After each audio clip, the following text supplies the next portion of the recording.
The easiest thing I've done was to get out from under the labels and to live the life that I live. The most difficult thing I've ever done was to believe that I can do it. The difference is that when you don't know what's impacting you, and it's something that's holding you down and you're not aware of it.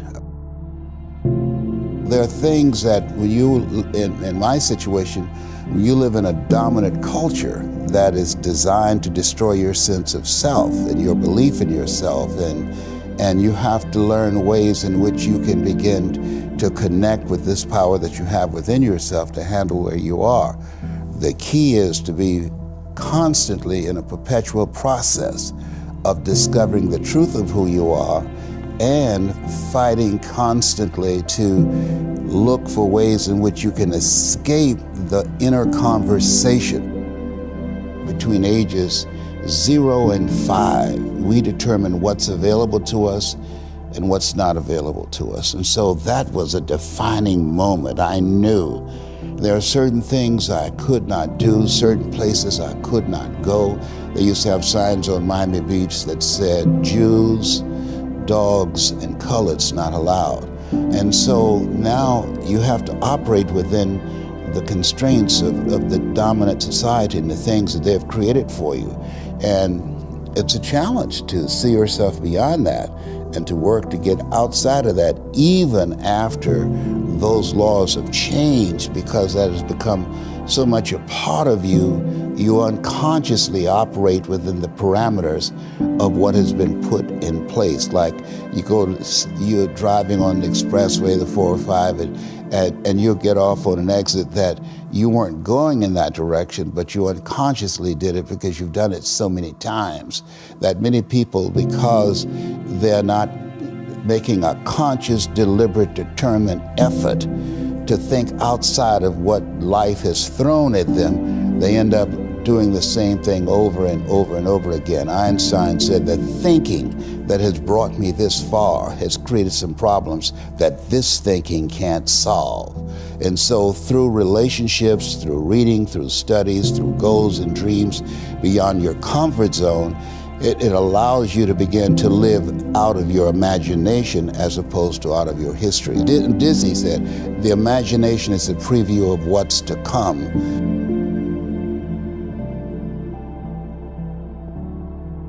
They have to expose themselves to something that will give them a different vision of themselves. And in addition to that, they have to put themselves in a community of what I call OQP, only quality people. A gentleman who dramatically transformed my life. I was a junior at Booker T. Washington High School in Miami, Florida, and I went in his class looking for another friend, and he said, go to the board and work this problem out for me. I said, sir, I can't do that. He said, why not? I said, I'm not one of your students. He said, do it anyhow. And the other kids started laughing, saying, he's Leslie, he's DT. And he said, what's DT? His brother is smart, but he's the dumb twin. And I said, I am, sir. And he came from behind his desk and he pointed at me, he said, don't you ever say that again. Someone's opinion of you does not have to become your reality.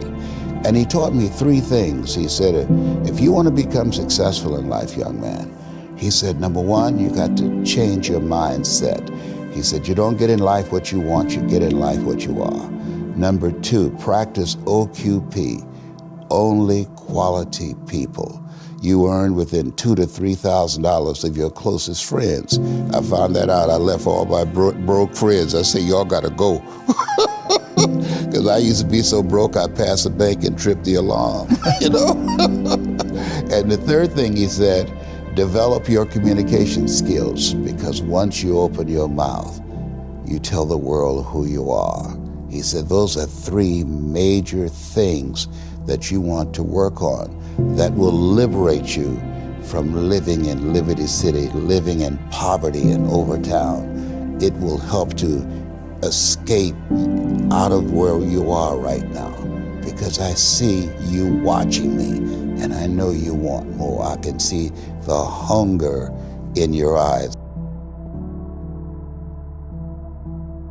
You get hungry by finding something that's you. I believe that all of us are born unique, but most of us die copies. You got to find out what is it that turns you on, what resonates with you. One of the things that I realized and what allowed me to become successful as a speaker, the speaking industry has been hijacked by people who speak to sell, and it's okay to do that and make money.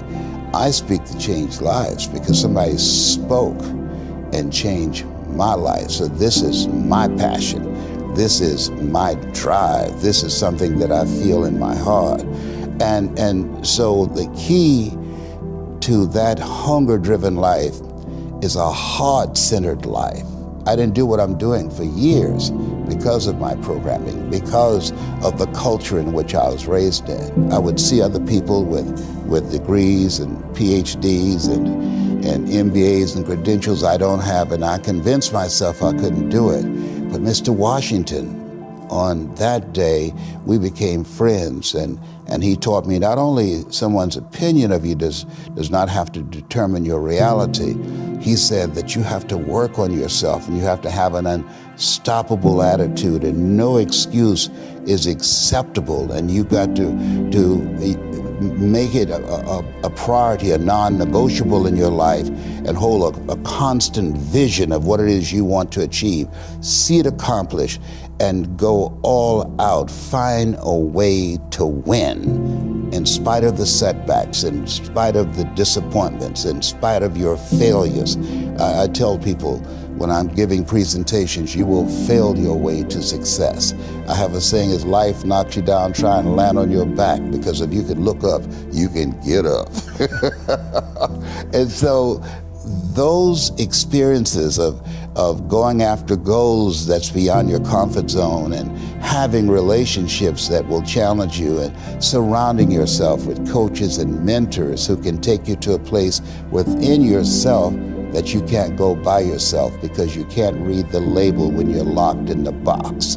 And so those experiences, they challenge you to go to that next level and continue to move forward in your life, doing new and exciting things that eye has not seen, ear has not heard, nor has entered the heart of mankind what God has in store for you when you live a heart-centered life, deciding that you're going to live a life that will outlive you. You're going to live a life that counts, a life that will build a legacy and change the planet. You know, Horace Mann said, we should be ashamed to die until we've made some major contribution to humankind. And so my goal is to make a major contribution to humankind. Every day when I get up, my mindset is, what is it that I can do to touch and impact somebody's life today? What is it? What does that look like? Don't live the life that has been given you by their circumstances, by the people that's around you. That Sidney Poitier wrote a book called The Measure of a Man. And he said, when you go for a walk with someone, something happens without being spoken. He said, either you adjust to their pace or they adjust to your pace. Whose pace have you adjusted to? And so there are things that we pick up and we think that they're our choices, but they're the choices that we've been programmed by life to do. When we leave our homes in the morning, we're bombarded with over 6,000 advertising hits through Facebook, through Twitter, through Instagram, through television, through our phones and through our communities, and through the computers. And so all of these things are impacting us every day. So if you don't have a program for your mind, then your mind is going to be programmed, and you'll find yourself doing things that you did not know, and that they affected you, that they, through marketing techniques and strategies, that they will create a thirst within you. I came up in an era that said if you built the best mousetrap, the world will be the path to your door. But if you know marketing, people will sleep outside your store. to buy a telephone they've never touched or seen. I was trying to think, what could I say that could actually be helpful or useful to you in the future? And I thought perhaps tell the story of how I sort of came to be here. How did some of these things happen? And maybe there's some lessons there, because I often find myself wondering, how did this happen?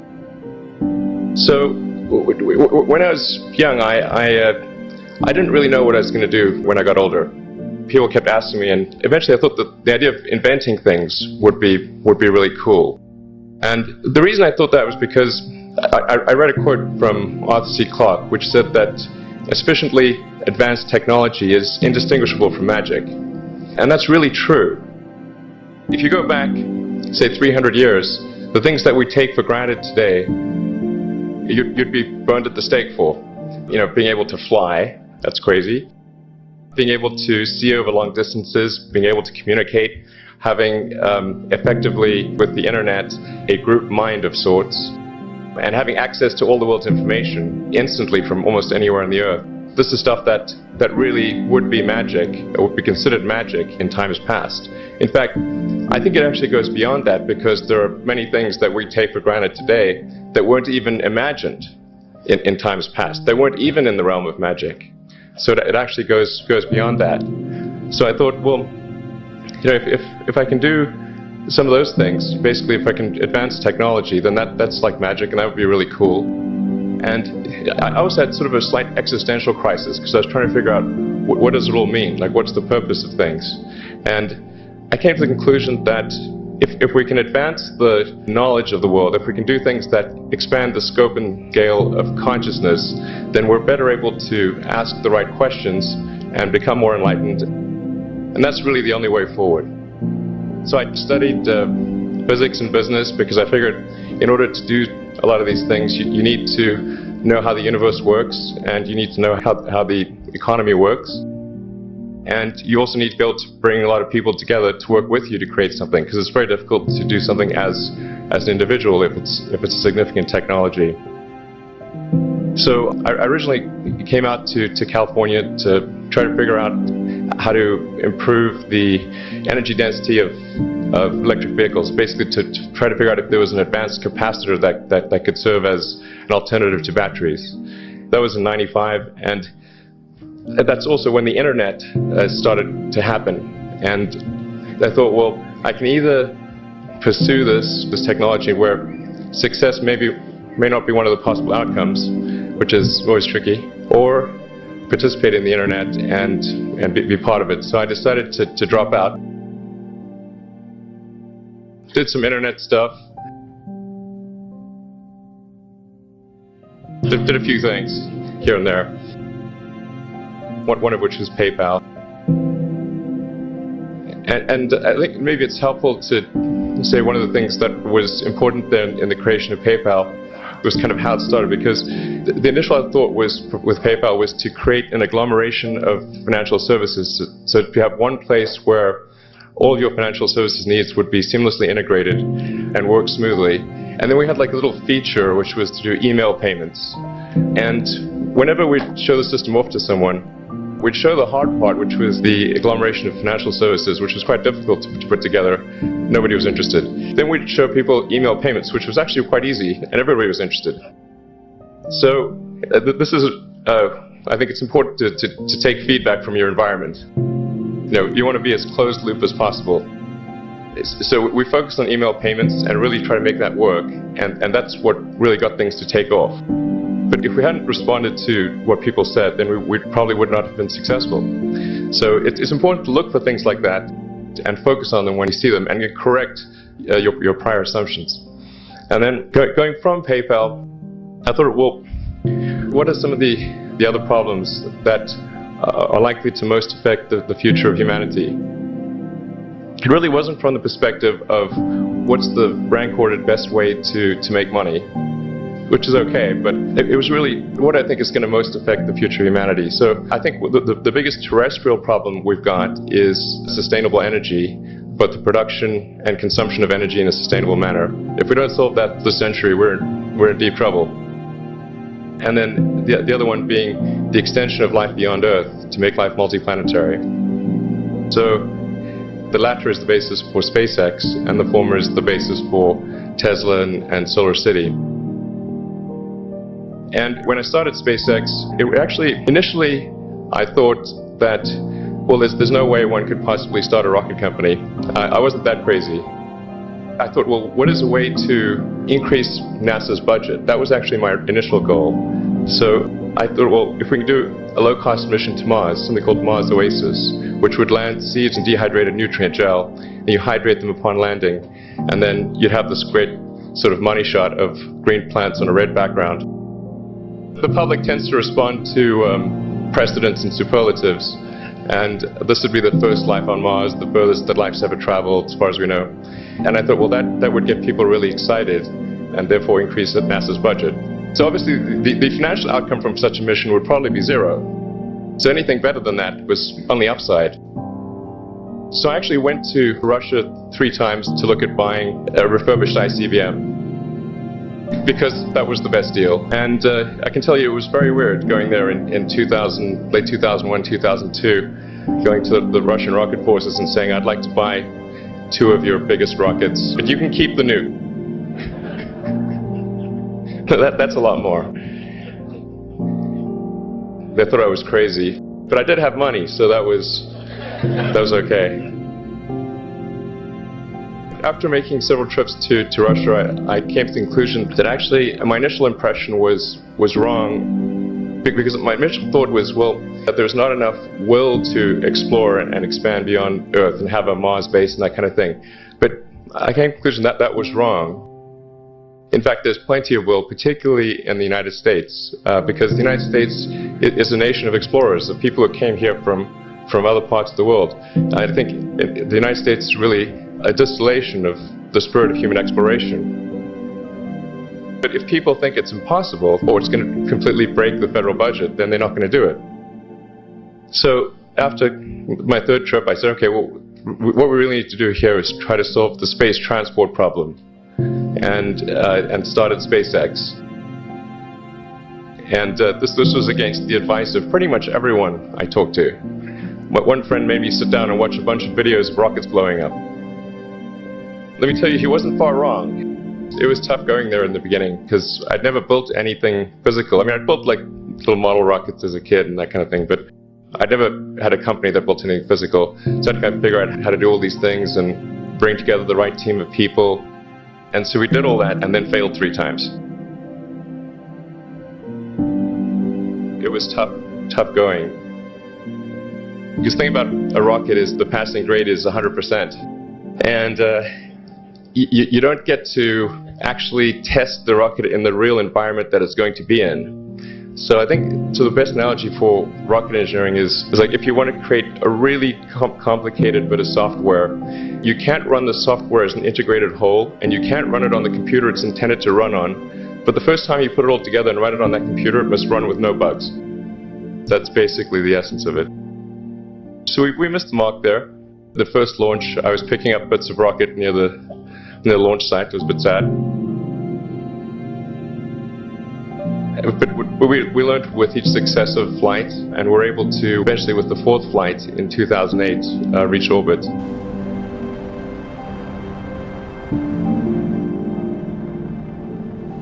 And that was also with the last bit of money that we had. So thank goodness that happened. I think the saying is 4th time's the charm.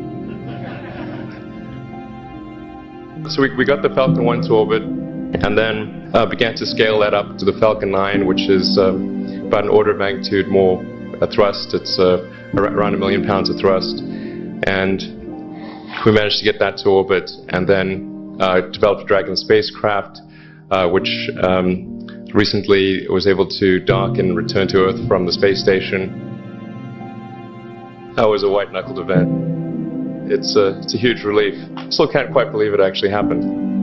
But there's a lot more that must happen beyond this in order for humanity to become a spacefaring civilization, ultimately a multi-planet species. And that's something I think it's vitally important, and I hope that some of you will participate in that, either at SpaceX or at other companies, because it's just really one of the most important things for the preservation and extension of consciousness. I mean, it's worth noting as I'm sure people are aware, the Earth has been around for 4 billion years, and civilization, at least in terms of having writing, has been around for 10,000 years, and that's being generous. So it's really somewhat of a tenuous existence that civilization and consciousness as we know it has been on Earth. And I think I'm actually fairly optimistic about the future of Earth. I don't want to sort of people to have the wrong impression that I think we're all about to die. I think things will most likely be okay for a long time on Earth. But not for sure, but most likely. But even if it's sort of 99% likely, a 1% chance, it's still worth spending a fair bit of effort to ensure that we have backed up the biosphere, planetary redundancy, if you will. So I think it's really quite important. And in order to do that, there's a breakthrough that needs to occur, which is to create a rapidly and completely reusable transport system to Mars, which is one of those things that's right on the borderline of impossible. That's sort of the thing that we're going to try to achieve there with SpaceX.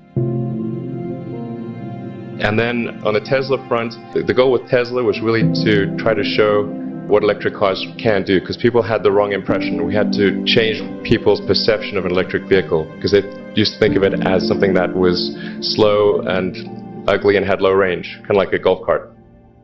So that's why we created the Tesla Roadster, to show that you can be fast, attractive, and long range.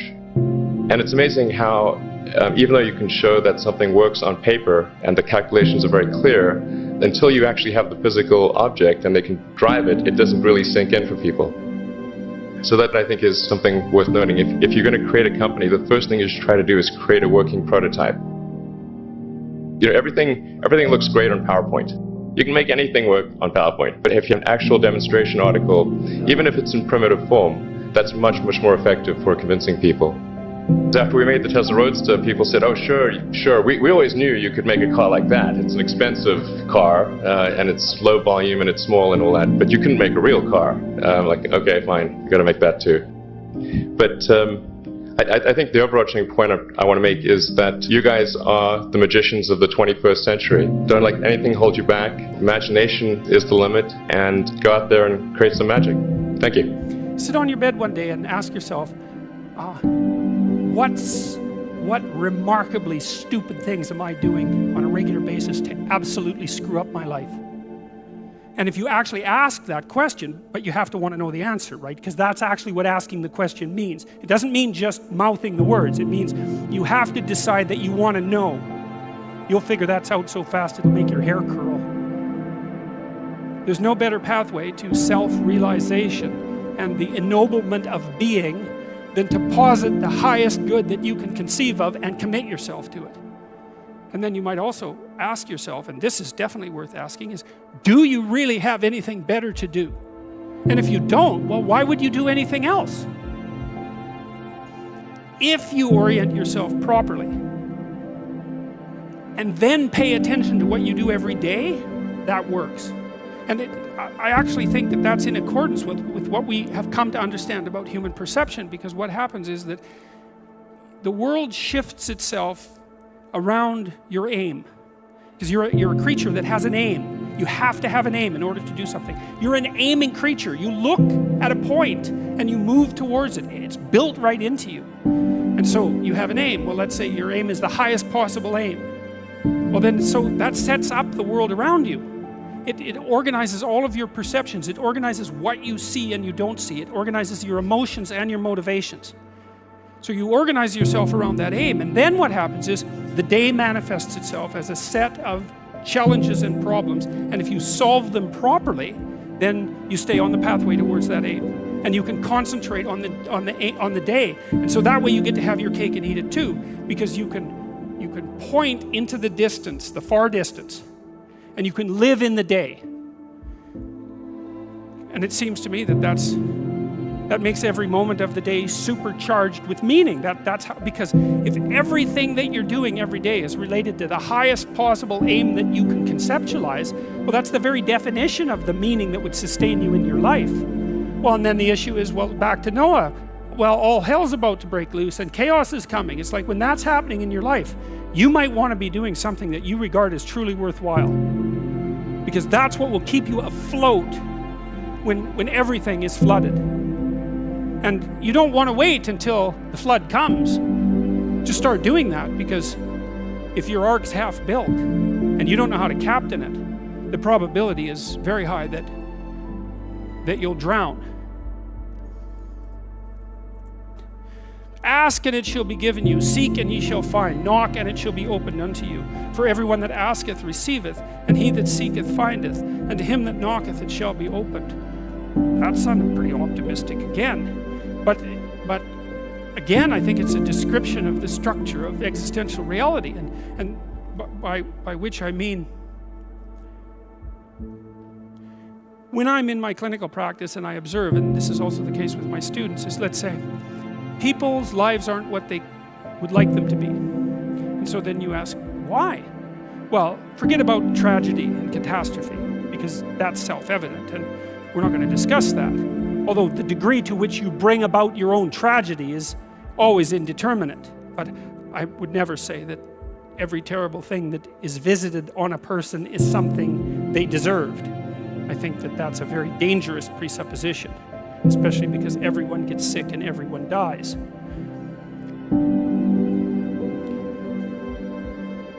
But one of the main reasons that people don't get what they want is because they don't actually figure out what it is.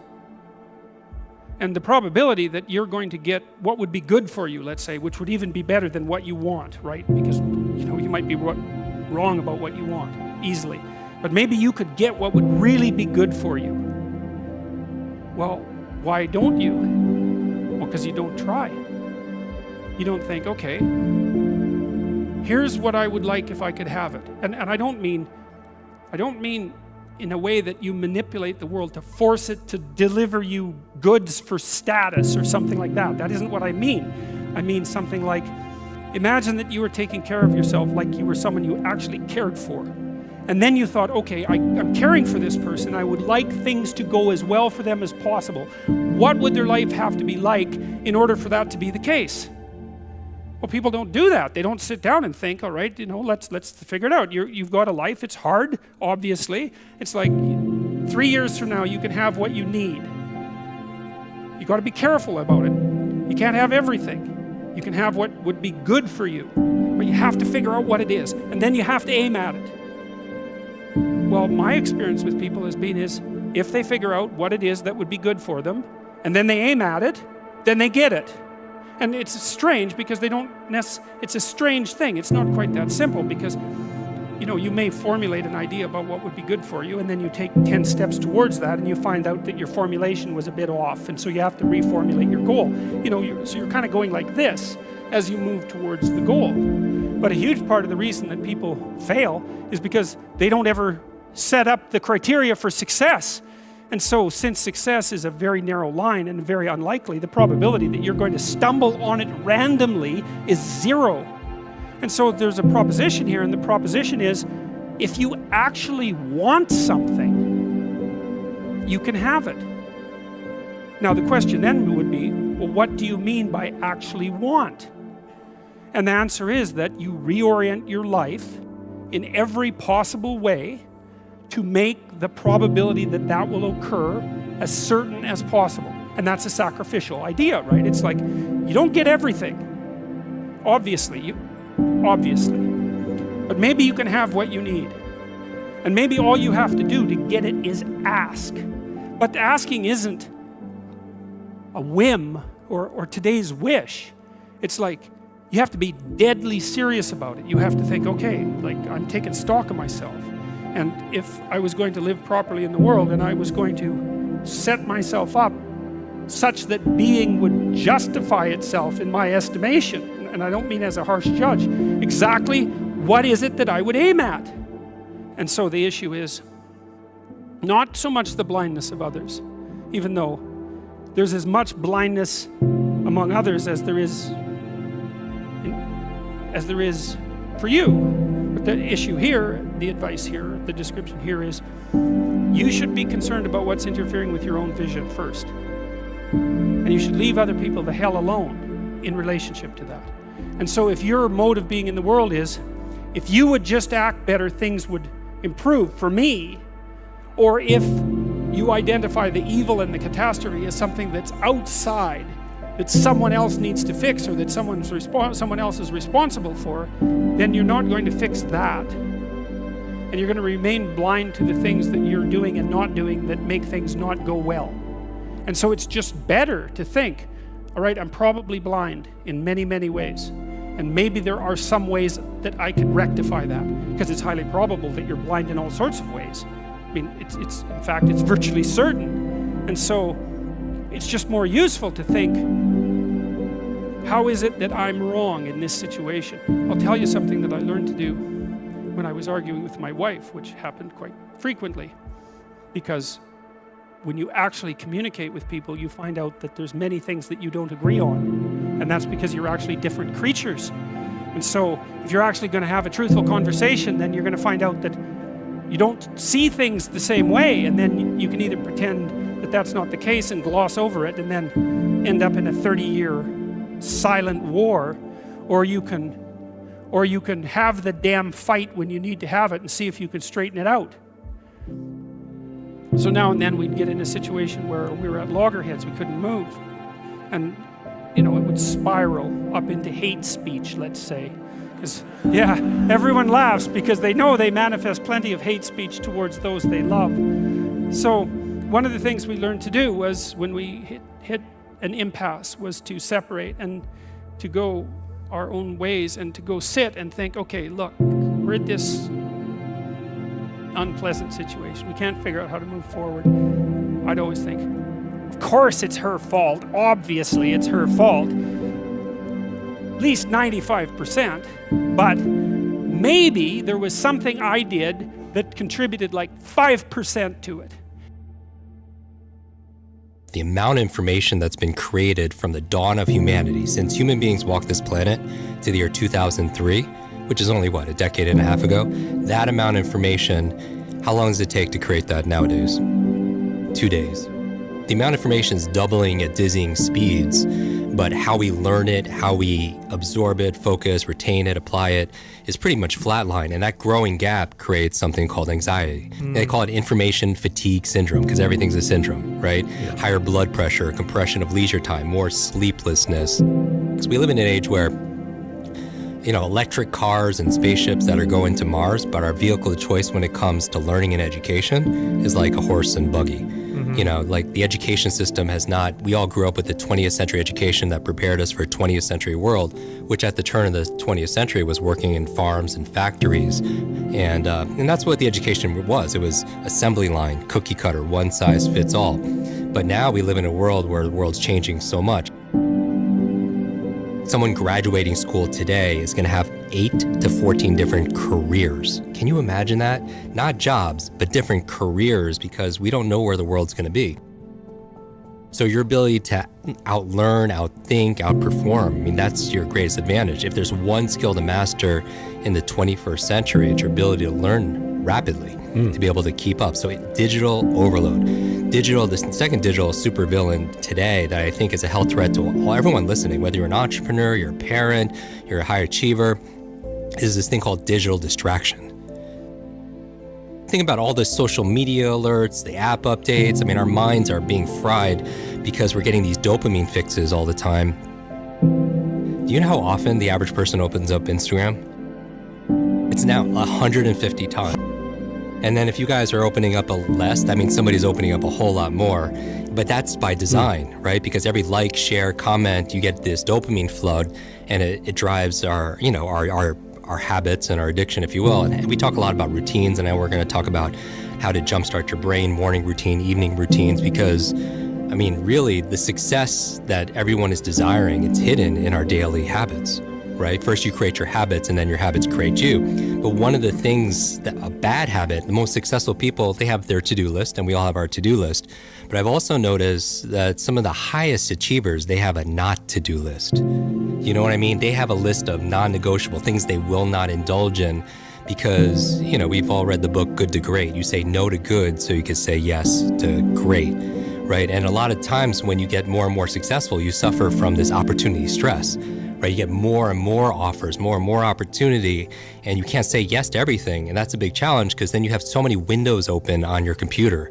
And even if they're minimized, they still take up energy and still take up space and memory. And you wonder why you're fatigued all the time. You wonder why you don't have the mental energy to do the things that you need to be able to do. So digital distraction, and on the top of your not to-do list should be not checking your phone in the first thing in the morning. And I know everyone's listening to me, and automatically so many people are just like, oh my God, like I hate this guy. But the first hour of the day, the reason why you don't want to pick up your phone is because, and we're all guilty of this, is because it rewires your brain for two things. Number one, it rewires your brain for distraction. When you wake up first thing in the morning, you're in this relaxed, alpha, creative, very suggestible state, right? You just woke up. And so you have to be very careful and protect and stand guard to your mind from outside influences, because number one, if the first thing you see on your phone, you're watching these cat videos and everything that's going on social media, you're getting these dopamine flood, which is building your distraction muscles. Because when it comes to focus is like, there's a focus fitness, if you will, and you have focus muscles, but you also have distraction muscles. And a lot of people, their distraction muscles are way overdeveloped because of picking the phone up first thing in the morning. But the second reason, for a neurological reason why you don't want to pick up your phone the first hour of the day is because it also rewires your brain for reaction. It's training your brain to be reactive. And so, as you know, you go through your phone, you wake up in the morning, you pick up your phone, you get one text, one voicemail message, one email, and all of a sudden your day is shot. Like it puts you in a bad mood, and you carry that mood throughout your entire day. And that's a big challenge because if you're just fighting fires, then you're just on the defense. If you're just trying to fulfill everyone else's needs without going through like what's going to help me to win this day, to own this, this day, to be able to make it the best, then you're reacting. And I have a friend, Brendan Burchard. He says your inbox is nothing but a convenient organizational system for other people's agenda for your life. So you're training your brain to react, and you can never have an incredible day if you're just reacting to things, right? So for me, I wake up in the morning and when I just start journaling, and I write down 3 things I want to accomplish personally that day and 3 things I want to accomplish professionally. And it's different every single day, but I always begin with the end in mind. One of my favorite books of all time is this book called 7 Habits of Highly Effective People. And we've read this book. Some people are like, I have that book and it's sitting on my shelf. And it becomes shelf help, not self-help, right? Because nobody's actually like reading that book. Because so many people buy books. And I like to encourage people to read at least 1 book a week. Because the average person reads about 2, maybe 3 books a year. But what I love about reading, number one, is the best exercise, for your mind. And, it's like reading is to your mind what exercise is to your body. It's an incredible workout. And but most people, they don't take the time to read. But the other reason I like to read is if somebody has decades of experience in leadership, negotiation, entrepreneurship, fitness, and they put it into a book, and you could sit down in a couple of days and read that book, you could download decades of experience into days. And that's a huge advantage, right? Because leaders are readers. When I'm writing what I need to accomplish, I'm writing put first things first. Put first things first. Meaning I believe that the most important thing is to keep the most important thing the most important thing. The most important thing is to keep the most important thing the most important thing. Because a lot of people have a fear of failure or fear of success. My fear has always been, I don't want to succeed at things that don't matter. It wasn't so much about failing, it's about getting really good at something that didn't make a difference. And Stephen Covey talks about it like you're really good at climbing the ladder of success only to get to the top and realize that it's leaning on the wrong wall. And so if you begin with the end in mind, so I'm thinking about, my friend Clay Bear has this phrase about champagne moments. In sports, it's very clear when you're popping that champagne, what has to happen, your criteria. And for me, I think about if I'm coming back, at night and somebody asked me how my day was and I was like, I crushed it today. What had to happen, working backwards in order for that to happen. And I think about 3 things professionally, 3 things personally. And so I write that down first thing in the morning, and then I don't check my phone until I get one of those checks done. Just at least one thing, you know, and then I get some positive momentum, for example. But that's the reason you don't want to check your phone. It's training you to be distracted, and it's rewiring your brain to be reactive. And you can't be successful and fulfilled if you're just giving up the sovereignty, your power to something outside of yourself. The third digital, like, supervillain, if you will, when we're talking about, you know, digital challenges is, so you have digital overload, digital distraction, is digital dementia. Have you heard this term yet? No. You're going to hear this a lot in healthcare. It's basically where we're outsourcing our brains, our minds to our smart devices. Oh, this is why I can't remember anybody's phone number. Exactly. Yeah. I mean, how many phone numbers did you know growing up as a all kid? of them. All of them. Literally all of them, because Yeah. we had to, right? Yeah. And how many phone numbers do you know right now? 2. But the old ones that don't, that the I ones knew that when I don't was a matter kid. anymore. Mine and my wife's, yeah. Exactly. So you know, like 1 or 2. There could be somebody you're texting or calling every single day, and if your phone was dead or if you didn't have it with you, you wouldn't honestly know what that number is. No. And here's the thing, I don't want to memorize 500 phone numbers. Nobody wants to do that, but we've lost the ability to remember one phone number. We've lost the ability to remember a conversation, somebody's birthday. I mean, I feel like absent-mindedness. I mean, how many people feel like senior moments are coming too early? Like you walk into a room and you just forget why you're there. Or you open up the refrigerator. You go to the store to buy one thing and you come back with like 2 bags full of things, except for that one thing you went to, you know, get there. Or you can't remember if you're in the shower, you can't remember if you shampooed your hair. And I believe 2 of the most costly words in life and in business are I forgot. You know, I forgot to do it. I forgot to bring it. I forgot that conversation. I forgot that meeting. I forgot what I needed to say. I forgot that name. I mean, I think number 1 business etiquette networking skill there is remembering people's names. We don't realize how much time we're spending on these devices, right? When you go and you actually look at the numbers, when you look at your phone and you look at, like, somebody's spending like 24 hours a week, you know, on social media or whatever it is. I mean, that's, people always say, oh, I have no time to read or I have no time to work out. It has nothing to do with time management. It's all priority management. I think the definition of greatness is to inspire the people next to you. I think that's what greatness is or should be. It's not something that lives and dies with one person. It's how can you inspire a person to then in turn inspire another person that then inspires another person. And that's how you create something that I think lasts forever. Yeah. And I think that's our challenge as people, is to figure out how our story can impact others and motivate them in a way to create their own greatness. There's a quote from one of my English teachers at Lower Merion named Mr. Fisk. He had a great quote that said, "Rest at the end, not in the middle."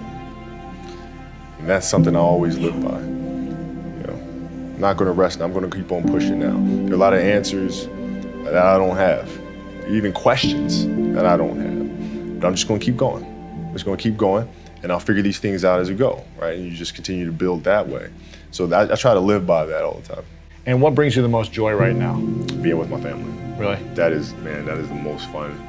It's just, you know, it's hanging out with them all summer, being able to like do things that I ordinarily couldn't do. Yeah. Because of training, because of season and stuff like that. So being around them and watching Bianca grow up, because there are a lot of things that I miss with Natalia and Gianna because I was playing. So being there every day with them is so much fun, man. So it brings me the most joy. What does love feel like?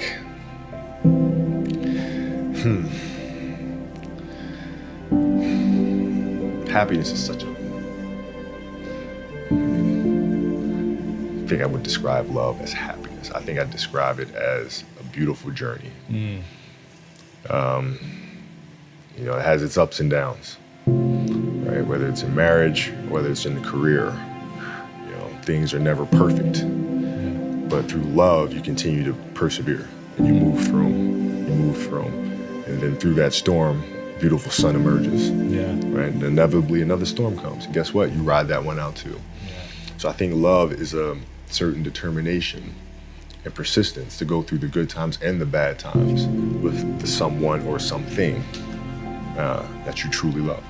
My parents were great. You know, growing up, they instilled in me the importance of imagination, of curiosity, and understanding that, okay, if you want to accomplish something, I'm not just going to sit here and say, yes, you can do whatever you want. Yes, you can, but you have to also put in the work to get there, right? So they taught me that at a really early age, man. And when you grow up as a kid thinking that the world is your oyster, all things are possible if you put in the work to do it, you grow up having that fundamental belief. My mom was there on a daily basis.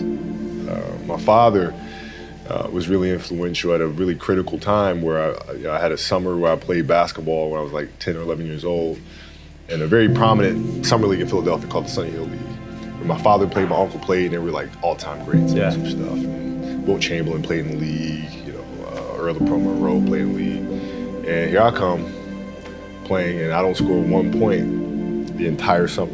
Really? Not one. How old were you? 11, 10, 11. And you're playing against other 10, 11-year-olds? Or you didn't score once? Not one. Were you in the game? I was in the game. How'd you not score? Because I was terrible. Really? Yeah. At 10, 11 years old, you were that awful. terrible. I mean, and I had these big knee pads on because I was growing really fast. And I had socks all the way up here, and I had like the high top Skinny, fades, like skinny as hell.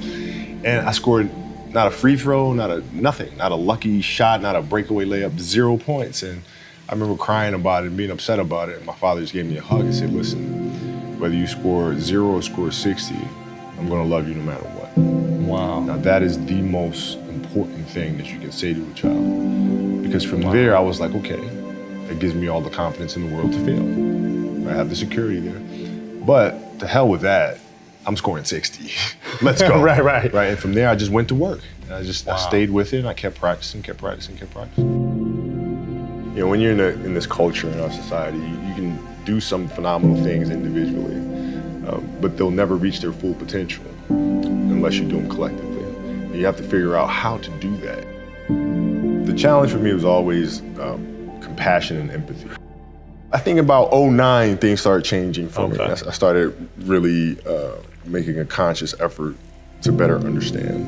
And that doesn't mean you have compassion and empathy so you go soft on them. It's more like you put yourself to the side and you put yourself in their shoes and understand what they're feeling. And then you have to make certain decisions of, okay, what buttons do I need to push for this player to get them to the next level? So it's not sit around and it's all happy-go-lucky type of thing. If you're a leader, your job is to get the best out of them, even if they may not like it at that time. One of the things that I had to learn is how to get the best out of my teammates. Yeah. And most people think it's a simple thing, pass them the ball. But that's not how you make guys better. You have to really affect their behavior. How do you do that? So, I would tell guys, you got back-to-backs. I don't care if we're in Miami, I don't care if we're in a great city in Chicago. You can't go out, you got to get rest. Right? Back-to-back games. Back-to-back games, right? Monday, Tuesday. Play Monday, play again Tuesday. Guys aren't gonna listen, right? Right. So a few times say, all right, we'll all go out. Go out together. Really? I'll drink with you, right? But the next morning, I'm banging on your door at 5 a.m. Let's go. They're not getting Where are we going? I hung out with you, now you come hang out with me. Wow. This is what we do, all right? Let's go. And we're at the gym, we're working out, right? We hit the bus, we go to practice, we play that night. And they're dead. And they're dead. And they're like, oh, lesson learned. Really? Lesson learned. Take them out once. Listen, if you're gonna do that. But don't let that compromise what we're here to do. Right. This is why we're here. This is why you're here in the first place. What does losing feel like to you? It's exciting. Why is it exciting? Because it means you have different ways to get better. There's certain things that you can figure out that you can take advantage of, right? Certain weaknesses that were exposed that you need to shore up, right? So it was exciting. I mean, it sucks to lose. Right. But at the same time, there are answers there if you just look at them. I'll give you an example. So Katie Lou Samuelson is one of the best college basketball players in the country. She plays at UConn, she's gonna be a senior. And they just had a really tough season last year where they lost to Notre Dame in the final. And so I asked her, I said, have you watched the Notre Dame game? She was like, no. I said, well, why not? I said, I don't wanna watch that. I said, I know you don't, but you're gonna play Notre Dame this year, yeah? Yeah. There's a chance that you see him again in the final. I said, well, you probably see him again. I said, well, you can't show up and play them without knowing why you lost that one, right? So, the mistakes that you made in that game, you have to do the hard stuff and watch that game and study that game to not make those mistakes over and over again just because you weren't brave enough to face it. So she came down to the office. I brought her down to the office and we sat down, we watched that game together. Wow. Right? And you gotta deal with Face it. it. Gotta deal with it. Face it, learn from it. When you play for 20 years, I played for 20 years, you reach a certain level, you're like, okay, wait a minute, I have to start again at the base of a mountain and try to climb the top of this mountain. First of all, what mountain am I climbing? I don't even know, like, what the hell am I gonna be doing? And it's very scary. It's very scary. Even for you. Oh, absolutely. Wow. Absolutely. And the thing that helped me actually was hurting my Achilles, because that forced me to sit there and say, okay, the day could be today that your career is over. Now what do you do? You have these ideas about doing something with your life after basketball, but what if today is the day that's it? Now what do you do? So I had all this time sitting there with my Achilles injury and contemplating and thinking, and I said, I better get to work. Wow. That was that. The mentality book is really about process and craft. I've broken the book up into 2 sections. And process is really about the process of preparing, through injury, recovery, studying of the game. And then the craft is the actual performance and the tactics. And so a lot of things that I learned through the game were through photos. You can look at a photo and see like a player making a move, look at the angle of his feet, look how he's using his hands on defense, and I can really break down things to the smallest detail through that. And that's what you'll see in this book. I mean, it's really a basketball Bible. You'll see how I break things down, like how I'm looking at things to the smallest of detail. Yeah. And that's the best way to understand how to have that kind of mentality, is to ask questions, then find answers. And then that lead to more questions, and you find more answers. And that's what the book is. So how can we teach our children what it means to work hard? Well, you do it through training, right? So when I get up in the morning, my daughter goes with me. 4 a.m.? 4 a.m. My 15-year-old goes with me. She goes with me before school, and it becomes a daddy-daughter thing. That's cool. She just got her permit, right? So she drives in the morning. It becomes a cool thing, right? But through that process, she understands the value of hard work and things taking time. And the same thing with my 12-year-old, right? She practices every day, right? And so it's through those behaviors is where I find the motivation to do it. I found that nothing in life is worthwhile unless you take risks. Nothing. Nelson Mandela said, "There is no passion to be found playing small and settling for a life that's less than the one you're capable of living." Now, I'm sure in your experiences in school and applying to college and picking your major and deciding what you want to do with life, I'm sure people have told you to make sure you have something to fall back on. Make sure you got something to fall back on, honey. But I never understood that concept, having something to fall back on. If I'm going to fall, I don't want to fall back on anything except my faith. I want to fall forward. I figure at least this way I'll see what I'm going to hit.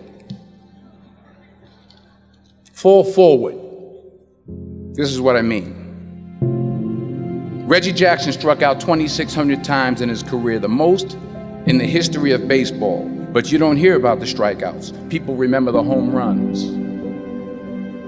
Fall forward. Thomas Edison conducted 1,000 failed experiments. Did you know that? I didn't know that. Because the 1,001st was the light bulb. Fall forward.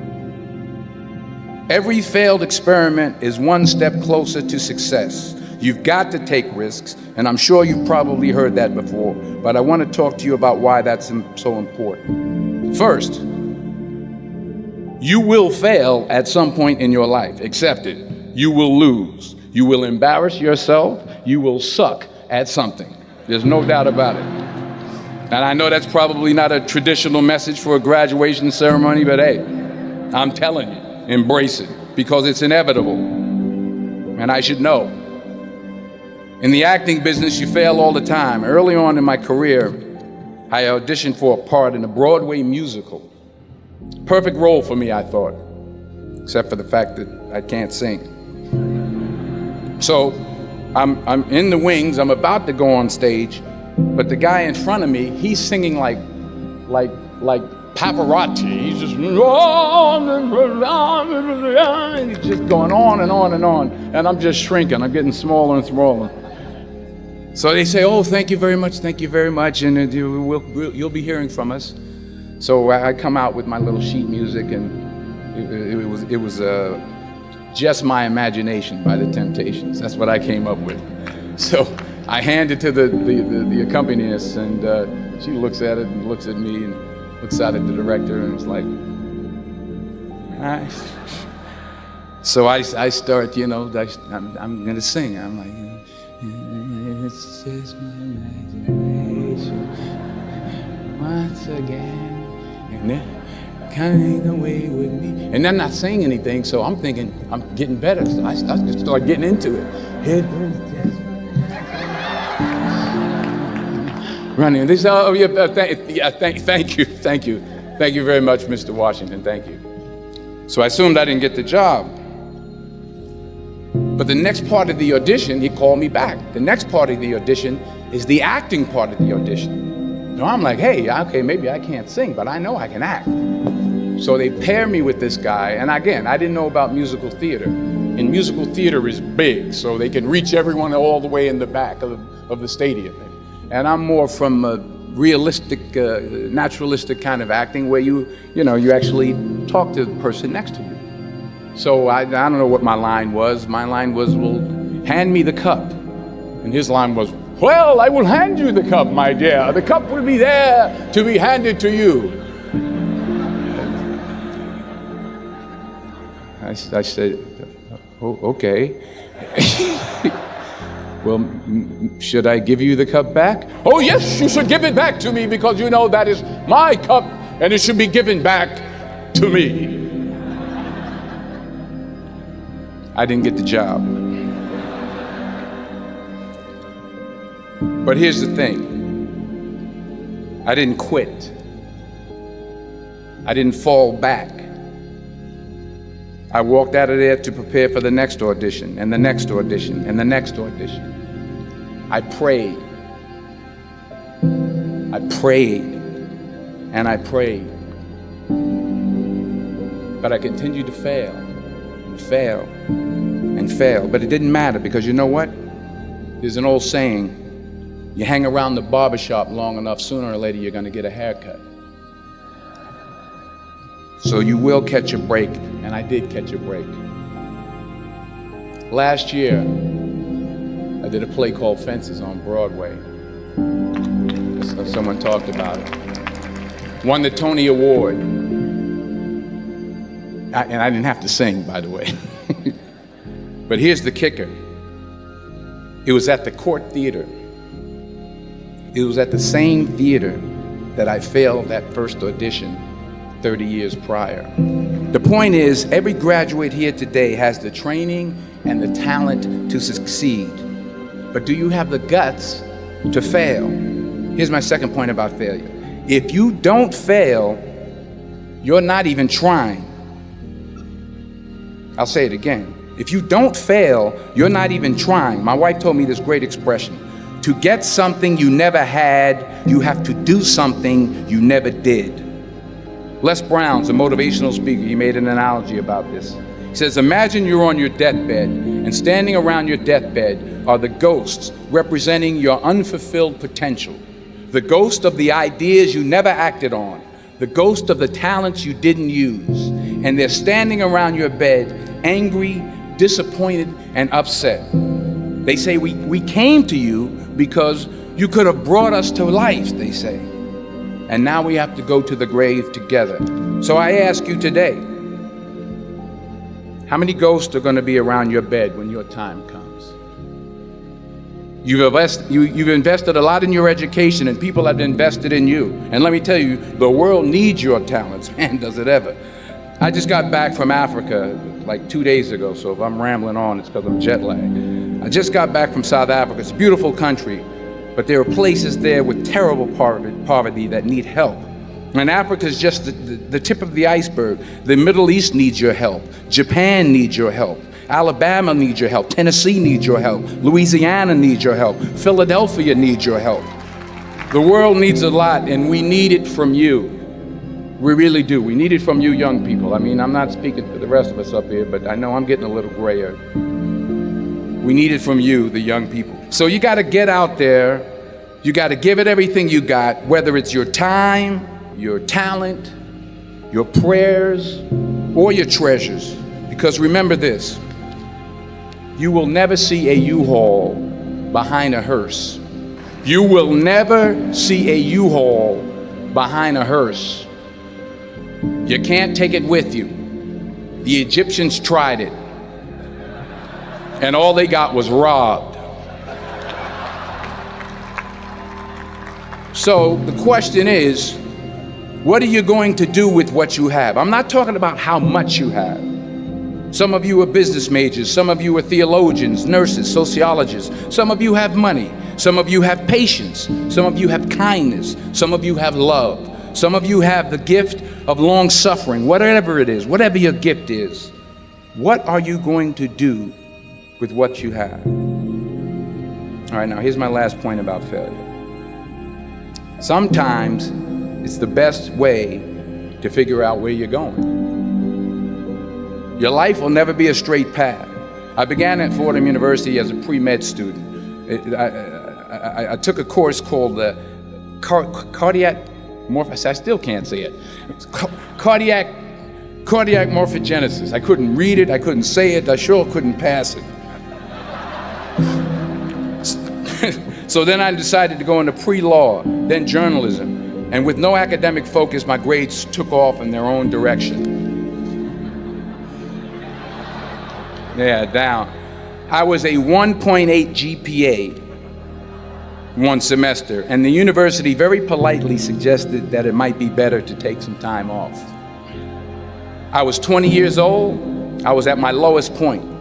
And then one day, and I remember the exact day, March 27th, 1975, I was helping my mother in her beauty shop. My mother owned a beauty shop up in Mount Vernon. And there was this older woman who was considered one of the elders in the town. And I didn't know her personally, but I was looking in the mirror, and every time I looked at the mirror, I could see her behind me, and she was staring at me. She just kept looking at me. Every time I looked at her, she kept giving me these strange looks. So she finally took the dryer off her head and she said something I'll never forget. First of all, she said, "Somebody give me a piece of paper, give me a piece of paper." She said, "Young boy, I have a prophecy, a spiritual prophecy." She said, "You are going to travel the world and speak to millions of people." Now mind you, I'm 20 years old, I'm flunked out of school. In fact, like a wise ass, I'm thinking to myself, maybe she's got something in that crystal ball about me getting back into school next fall. But maybe she was on to something, because later that summer, while working as a counselor at the YMCA camp in Connecticut, we put on a talent show for the campers. And after the show, another counselor came up to me and asked, "Have you ever thought about acting? You're good at that." So when I got back to Fordham that fall, I got in and I changed my major once again for the last time. And in the years that followed, just as that woman prophesied, I have traveled the world and I have spoken to millions of people through my movies. Millions who up till this day couldn't see me, who up till this day I couldn't see while I was talking to them, and they couldn't see me, they could only see the movie. They couldn't see the real me. But I see you today, and I'm encouraged by what I see. And I'm strengthened by what I see. And I love what I see. The word yoga means union.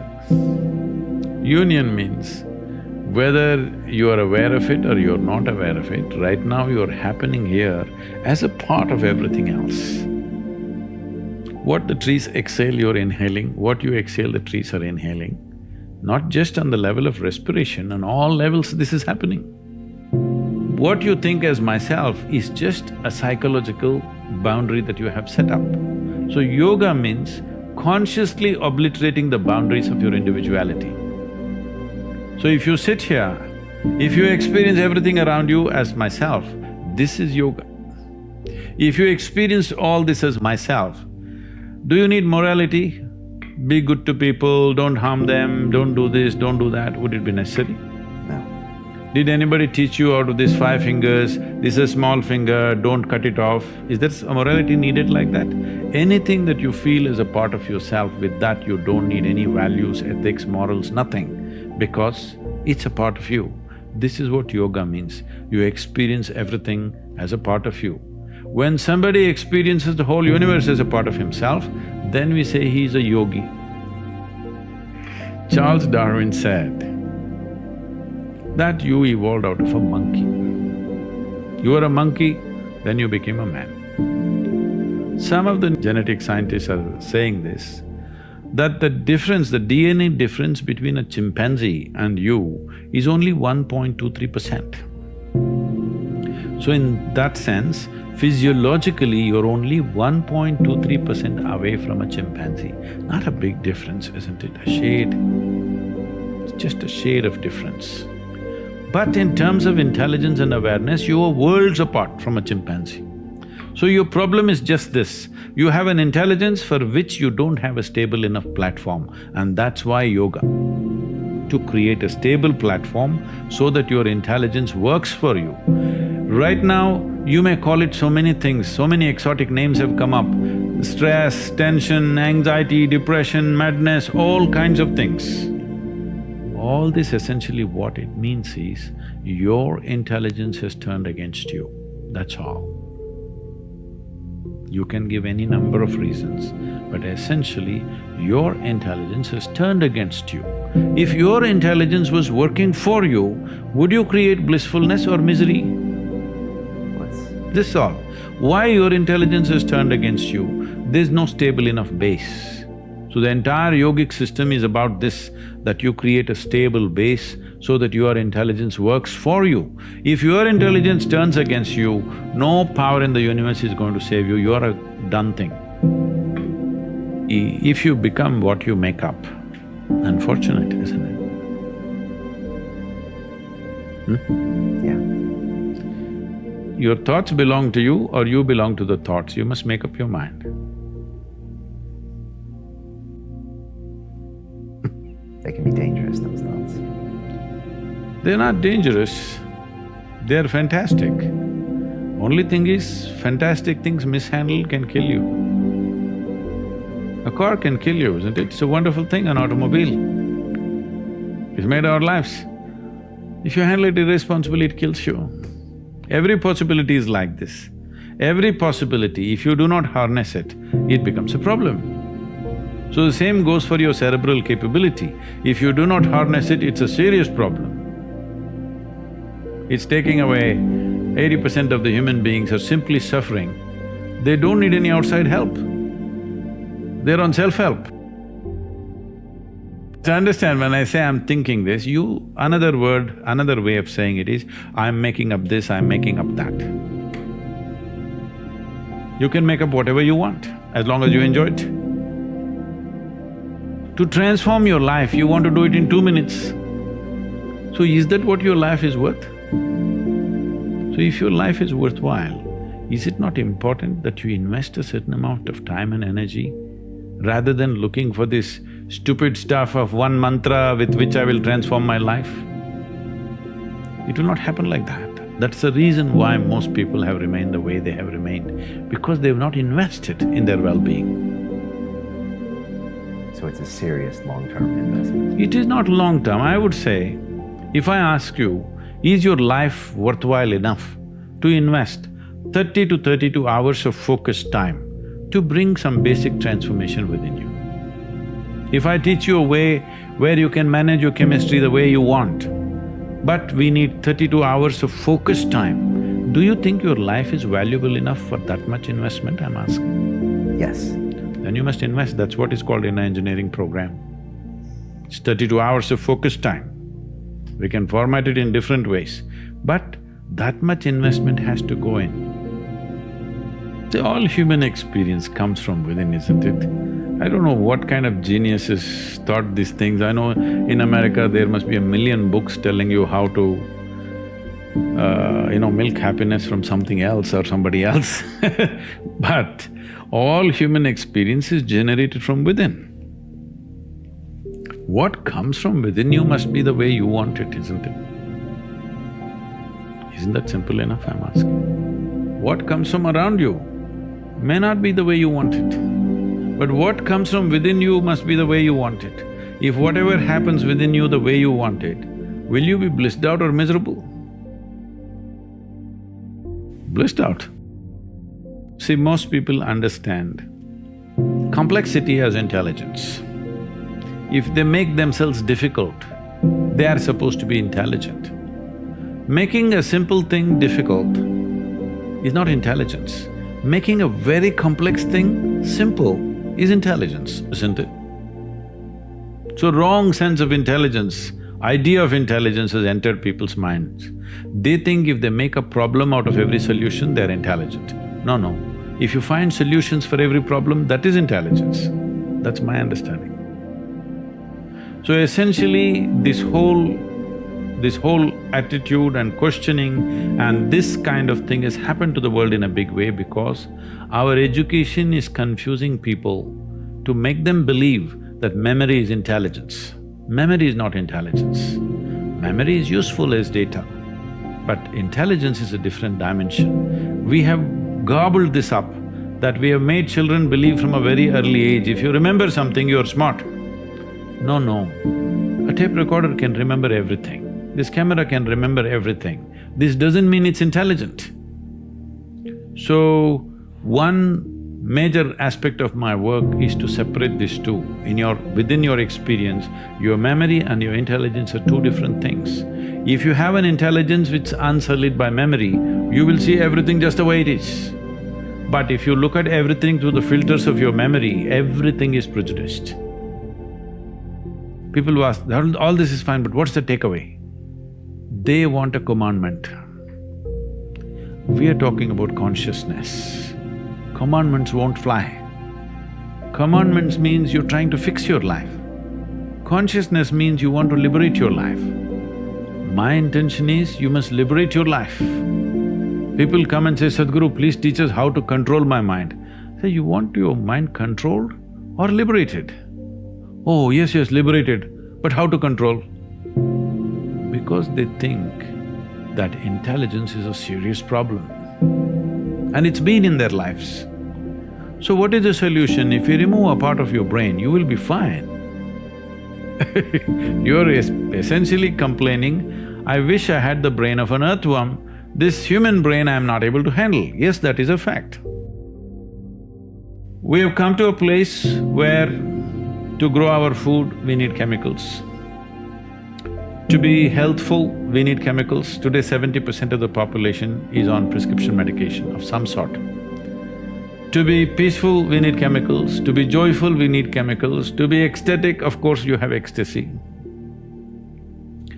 So we are going towards chemicals in a huge way. The water that you drink is full of chemicals, the air that you breathe is like that, and the food that you eat is like that. So if 90% of humanity goes into chemical consumption, consciously or unconsciously, if they consume a lot of it, the next generation that we produce will be of a lesser quality than who we are. That's a crime against humanity.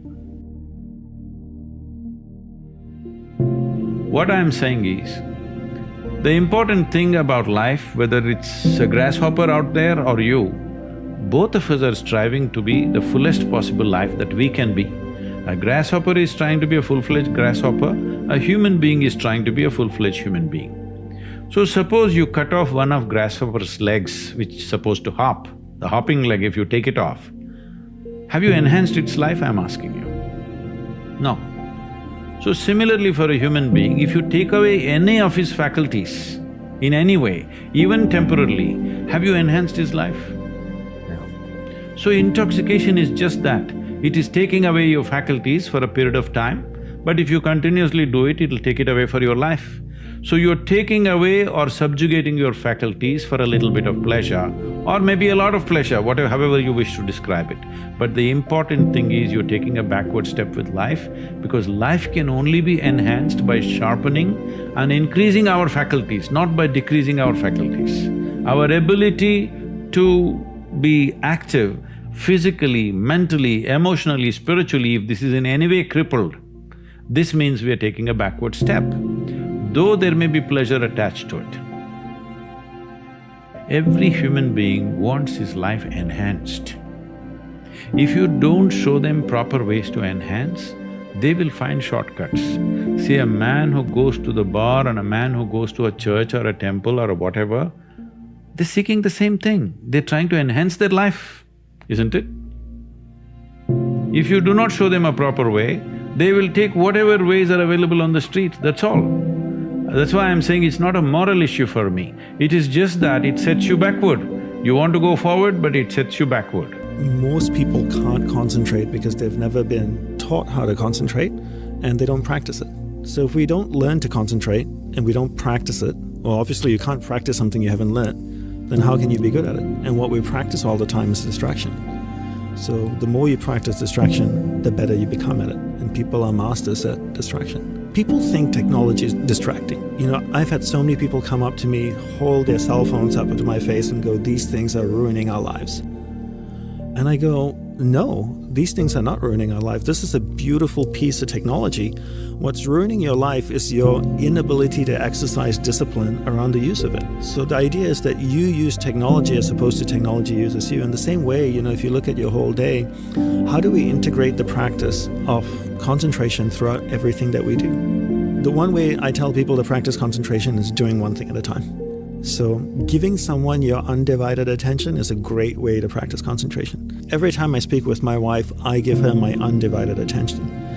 If my awareness drifts away, I bring my awareness back to her and I stay focused on that conversation. The two things we need to understand, there's the mind and there's awareness. And you're not the mind, rather you're pure awareness moving through different areas of the mind. So your mind doesn't move, rather your awareness is moving through the mind. So when I'm speaking with my wife, if I'm getting distracted, it's my awareness is leaving her and it's moving to a different area of the mind. I might be thinking about a client or a contract I need to sign or a business opportunity, and then I bring my awareness back to her. We keep chatting for a minute and then my awareness drifts away again and I bring my awareness back. So I define concentration as my ability to keep my awareness on one thing for an extended period of time, until I can consciously choose to move it to another thing. So if I'm speaking with you, I give you my undivided attention, I keep my awareness on you. Every time it drifts away, I bring it back. It drifts away, I bring it back, and I train myself. And I think that's where, you know, people in today's world, I feel so many people are lazy and they want a quick fix. Because everything that's being sold to them is a quick fix, you know. You only need to do so many hours before you get certified as a yoga teacher. You can come to the weekend course to enlightenment. There's a 1-week seminar to understand mind-body connection. I'm like, what BS? I gave up 10 years of my life learning this, and the way my teacher taught me was just like wax on, wax off, just one little thing at a time. A relentless practice. First you understand how it works. Then you learn how to practice it. And then you just repeat that mindlessly till it becomes numb. And everybody wants new things, right? They're tired. It's like, I'm done with part 1. Can you give me part 2? What's next? You know, it becomes like cocaine. Everybody wants to learn, but nobody practices anything. And they think by learning something, you're actually maturing or becoming wiser. No, learning doesn't make you wiser if you don't implement anything that you're learning. Absolutely. So people are going from one course to another, to another, to another. And then people in my industry, the self-help industry, that's how they make the money, right? You keep selling your over and over again. And you just keep buying. And you think you're learning and growing, but you're not. Because you don't even practice the first thing you do, you're taught. So for me, the first thing you want to learn is concentration. Because if you can't concentrate, you can't solve problems. You can't be better at what you do. How can you be a great athlete? How can you be a great singer, an artist, a scientist, a doctor, if you can't stay focused long enough to gain mastery over the topic? Where awareness goes, energy flows. And a simple analogy I always tell people to look at awareness as a glowing ball of light. Your awareness is a glowing ball of light that's floating through the mind, and you can control where it goes. And there's different areas of the mind. There's an angry area of the mind, there's a healthy area of the mind, there's a science and sex and food and photography. And if your awareness is going to a particular area of the mind, that's where energy is flowing, because where awareness goes, energy flows. And energy is like water. If whatever I water will start to grow, right? So if I took a watering can and I watered a garden bed, would the weeds grow or the flowers grow? both, right? Because water can't tell the difference. Energy works the same way. If I put energy to a particular area of my mind, it will start to grow. So if I want to develop a particular area of the mind, all I need to do is harness my awareness, take it to that area of the mind and hold it there long enough so there's enough energy going to that area, and that area starts to get strengthened. And different people cultivate different areas of the mind. Some people are happy, they're always happy, they're always an optimist, because that's where their awareness is going, and because awareness goes there, energy flows there, more energy is deposited there. More energy deposited there means more magnetic, which means it pulls awareness there much easier. The mind basically has no ability to tell what's good for you and what's not good for you. If the mind actually knew, we'd all be perfect. I'd wake up in the morning, my mind would tell me meditate for an hour, do yoga, run, work out, eat this breakfast, then sit down for 2 hours or 1 hour, then stretch, then do this. No, my mind just is like, do whatever the hell you want to do. The mind doesn't know, right? So whatever we tell our mind, whatever we repeat over and over in our mind creates patterns. And these patterns, when they're repeated, whether they're repeated consciously or unconsciously, become deeply ingrained and become extremely difficult to break. He said, learn to lean on your own spine. And in the monastery that I lived in, there were 27 monks. And in the 52 years he taught, he had 27 monks when he died. So it wasn't easy to get in. He was a tough teacher, a very loving, wise teacher, and wasn't easy to stay in. But, the one thing he always said to us is that don't lean on me, because one day when I die, you're going to fall over. Learn to lean on your own spine.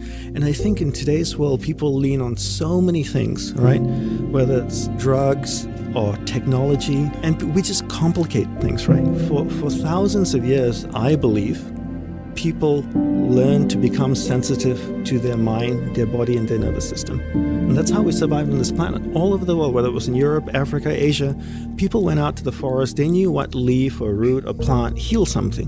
And that's how we survived, right? There was no doctor or pharmacy to go to. We understood our body. We knew how to connect with plants, with things. We were sensitive enough. And now, in today's world, we are the most amazing tool on the planet, our body and our mind. But yet, we don't try to understand it ourselves. We need technology to tell us about our body. We need other things to tell us about our mind. Right? Get to know your mind, get to know your body so that you can understand it. And we have the most amazing tool in the world, yet we turn to other things like technology and drugs and everything. Why? Just go within yourself and find out all answers are inside of you. So one common thing people say to me is, Dhanapani, if I meditate 5 minutes a day in the morning, will that help me concentrate? Two things here. One is, meditation doesn't help you concentrate. This is a total false, erroneous belief. Concentration leads to meditation. You cannot meditate unless you can concentrate. So meditation doesn't help you concentrate. Second is, look at it this way. Your whole day is a preparation. At first, your rituals throughout the day is what supports you. Then you start meditation, right? You can't meditate for 5 minutes a day and then the rest of the day practice distraction. Don't lead a life that supports meditation. My guru had a beautiful saying, and he quite often would say that, most people can't meditate because they do not lead a life that supports the practice of meditation. One of the brilliant things about my teacher was that he proved to us and showed us that technology and material things are not bad. There's nothing wrong with TV. There's nothing wrong with the cell phone. There's nothing wrong with computers. There's nothing wrong with the internet, as long as you are in charge. But if you allow the internet, whatever's happening on your computer, on your phone, to dictate your awareness in your mind, then you become a slave to technology, and then it can train you to be distracted. But as long as you're in charge of it, then it's totally fine. What beautiful tools, huh? I can pick up my phone and FaceTime my mom in Australia. I can see her, I can talk to her, I can smile and laugh. Why is that a bad thing? But I need to be in charge of my phone, and I think in today's world, we allow everything on the phone, everything on the computer, on the internet, to dictate where our awareness is going, and therefore we become a slave to everyone and everything around us. Problems are not problems. They're subconscious patterns that need to be adjusted. And I love that saying, problems are not problems, they're subconscious patterns that need to be adjusted. And once you understand that, all you have to do is adjust patterns in your subconscious, and you can change so much in your life. Because so much of the patterns in there were either placed in there by you or your surroundings, your family, your school, what you watch on TV, what you listen to, your environment, programmed to subconscious. So if you can adjust those patterns to what you want, you solve the problem. I think at the end of the day, it's all about desire. How badly do you want it? And most people, to be honest with you, don't want it badly enough. And when my guru asked me, when I told him I wanted enlightenment or self-realization, he asked me, what are you willing to do for it? And I said, I'm willing to give up my life. So I was willing, in my early 20s, when all my friends were graduating from engineering school with me, they were going out and parties and shagging women and getting drunk and, earning money, buying a car, getting an apartment, traveling the world. I said no, because I wanted something more. Not that I didn't think those things were great. I wanted something more. And I think today, how many people really want to be concentrated? I would say there's so many incentives for concentrating, right? Benefits for concentration. Number one is that ultimately I would like to think that most people want to be happy. I think very few people wake up and say, I want to be miserable today. Most people want to be happy. How do you be happy? First, you become clear of what you want in life. You identify your purpose in life. You identify who and what is important in your life. Your purpose defines your priorities. Once you identify who and what's important in your life, then when you're doing what you love, when you're spending time with the people that you love, how do you get the most out of it? So if you love going to the gym and working out for an hour, how do you get the most out of it?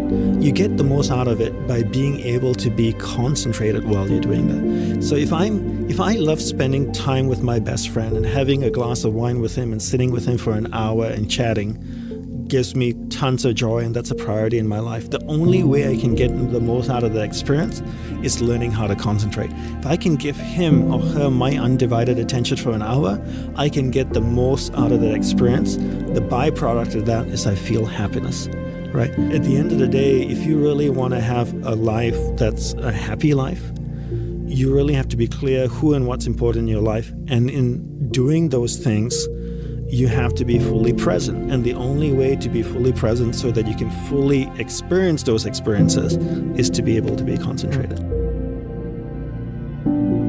Your brain is the most powerful weapon in the world.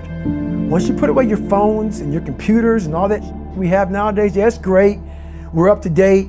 But your brain is the only thing you have when you're going through depression, when you're going through hard times, when you're going through death, real life you can't Google that, man. You're alone. You're alone. You may have a shrink you're going to, you may have a best friend you're going to, but there's 24 hours in the day where you're alone in this brain. And your brain is talking to you in all kinds of ways. And it wants to control you and pull you in these different pockets. If you can't control your own brain and your brain controls you, you got to tell your brain where you want to go and how you want to go and how you want to get there. You got to control it. If not, it's over. What existed for me was, okay, man, how am I going to make this work? And all I knew back then was hard work. The only way anything gets accomplished. That's all I heard back in those days. You got to work hard. You got to work hard. I'm not getting I can't get this paragraph. I can't remember what the is in this paragraph to pass this test to get in the military. Read it again. Still not getting it. Read it again. But if you're not getting it, write it out. And that's how I started learning. Okay, well, I got to write out everything I do. And then write it out again. And write it out again. And guess what happened? I got it. I got it. I can't swim. I'm negative buoyant. Go back again. I can't swim. Go back again. Go back again. Go back again. I got it. I realize if I keep going back and going back and going back until the just becomes, your mind will say, okay, we're gonna figure it out. Because he is not going to stop. It's not like I'm gonna try one more time. No, it's just like alarm clock goes off, boop, we're going back. I can't read right, we're going back. I gave myself no way out, and my mind realized that. They said, okay, we're gonna adapt and overcome now. Like a lot of people say, trying hard. Your mind knows, man. It knows this guy's bull me, man. This guy's lying. There's no truth behind it. When I was in Navy SEAL training, people go, how were you there for 18 months? The program was only 6 months long. You were in 3 hell weeks in 1 year. No one's ever done that. How did you do that? I talk about the new norm. When I lived in a $7 a month place when I was growing up for a short period of time, I loved it. I didn't know any different. That was my norm. Once we moved out of that place, we moved to a $236 a month place. I was like, I never want to go back to that little piece of shit. But if you go back to that $7 a month place and you realize this is where I live, this is all I got, your mind says, Roger that, this is home. So when I was going through Navy SEAL training for 18 months and going back through all the hard parts over and over again, I told myself after the first time, I knew it was gonna be a long journey there. My body was breaking down. It was just how it was going on. I said, you know what, this is my new norm. So my mind said, it's like going to work. Like you go to work, you put your suit and tie on, I go into suffering every day. Every day suffering, being broken, duct taping my feet up, stress fractures, shin splits, being broken. This is my new norm. And your mind says, if we're not broken, this ain't normal. We gotta be broken. So then your mind starts to get tougher and tougher and more callous. People, how did you run on broken feet? Broken shins. My mind knew this is how we operate. We're in Navy SEAL training. This is what we are. I became hell. And that became my new norm. I gave myself no way out. There was nothing outside these walls of hell. Nothing. I love God, but for a short period of time, I became the devil because that was hell. I became the boss, the owner, the CEO of Navy SEAL training. That was my mindset. And that's how you get through things. You immerse yourself in wherever it is, and you become that. You become that and give yourself no way out. When I was 297 pounds and I was fat as hell trying to be a Navy SEAL, the scariest thing in the world to me, even to this day, was that could have been the rest of my life. I thought then I was trying hard. That's the scariest thing in the world. I thought then, 297 pound, working for Ecolab, spraying for cockroaches, making $1,000 a month. I thought that was me at my 100% potential. Come to find out, a few years later, I wasn't anywhere near that. 106 pounds less, graduated Navy SEAL training, went on to do all these other things. Looking back on that was me trying hard. That's why people gotta understand, what is in us, we have no idea until we start trying hard. And I mean really trying hard, where you're obsessed with, hey, this is my new norm. My new norm is that, wow, this isn't always fun. It's not always meant to be fun. And that's when you know you're trying hard.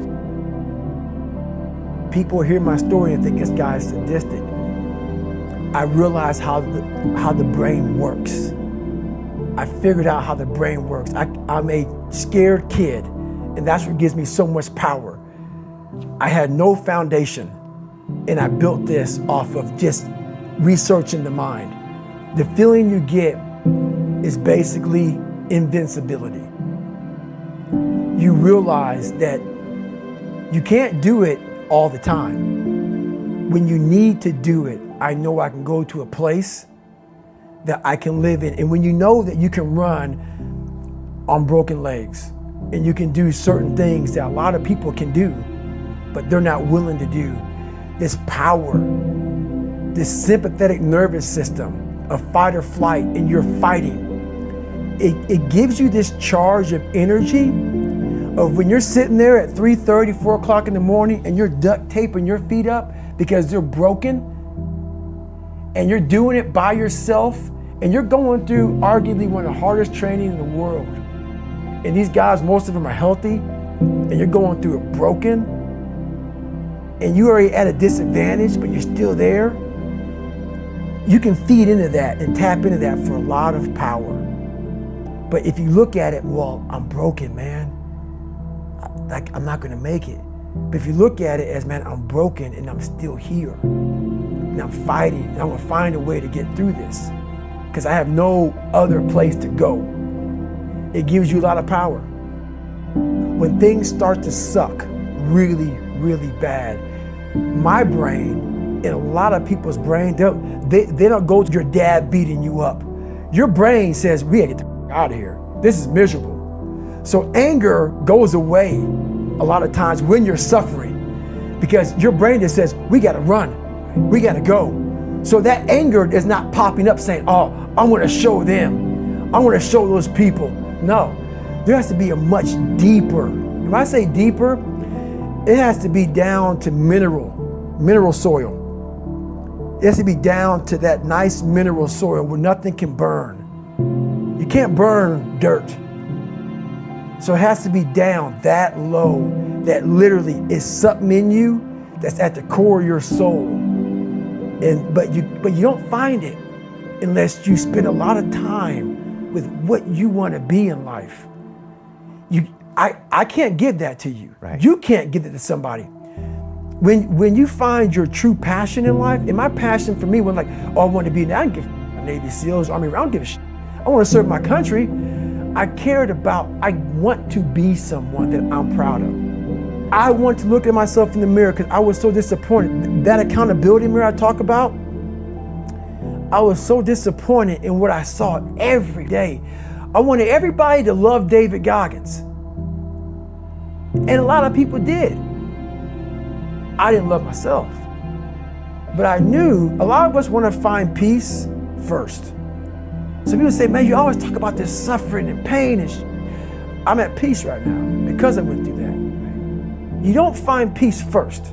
If you do, Merry Christmas. More power to you. More power to you.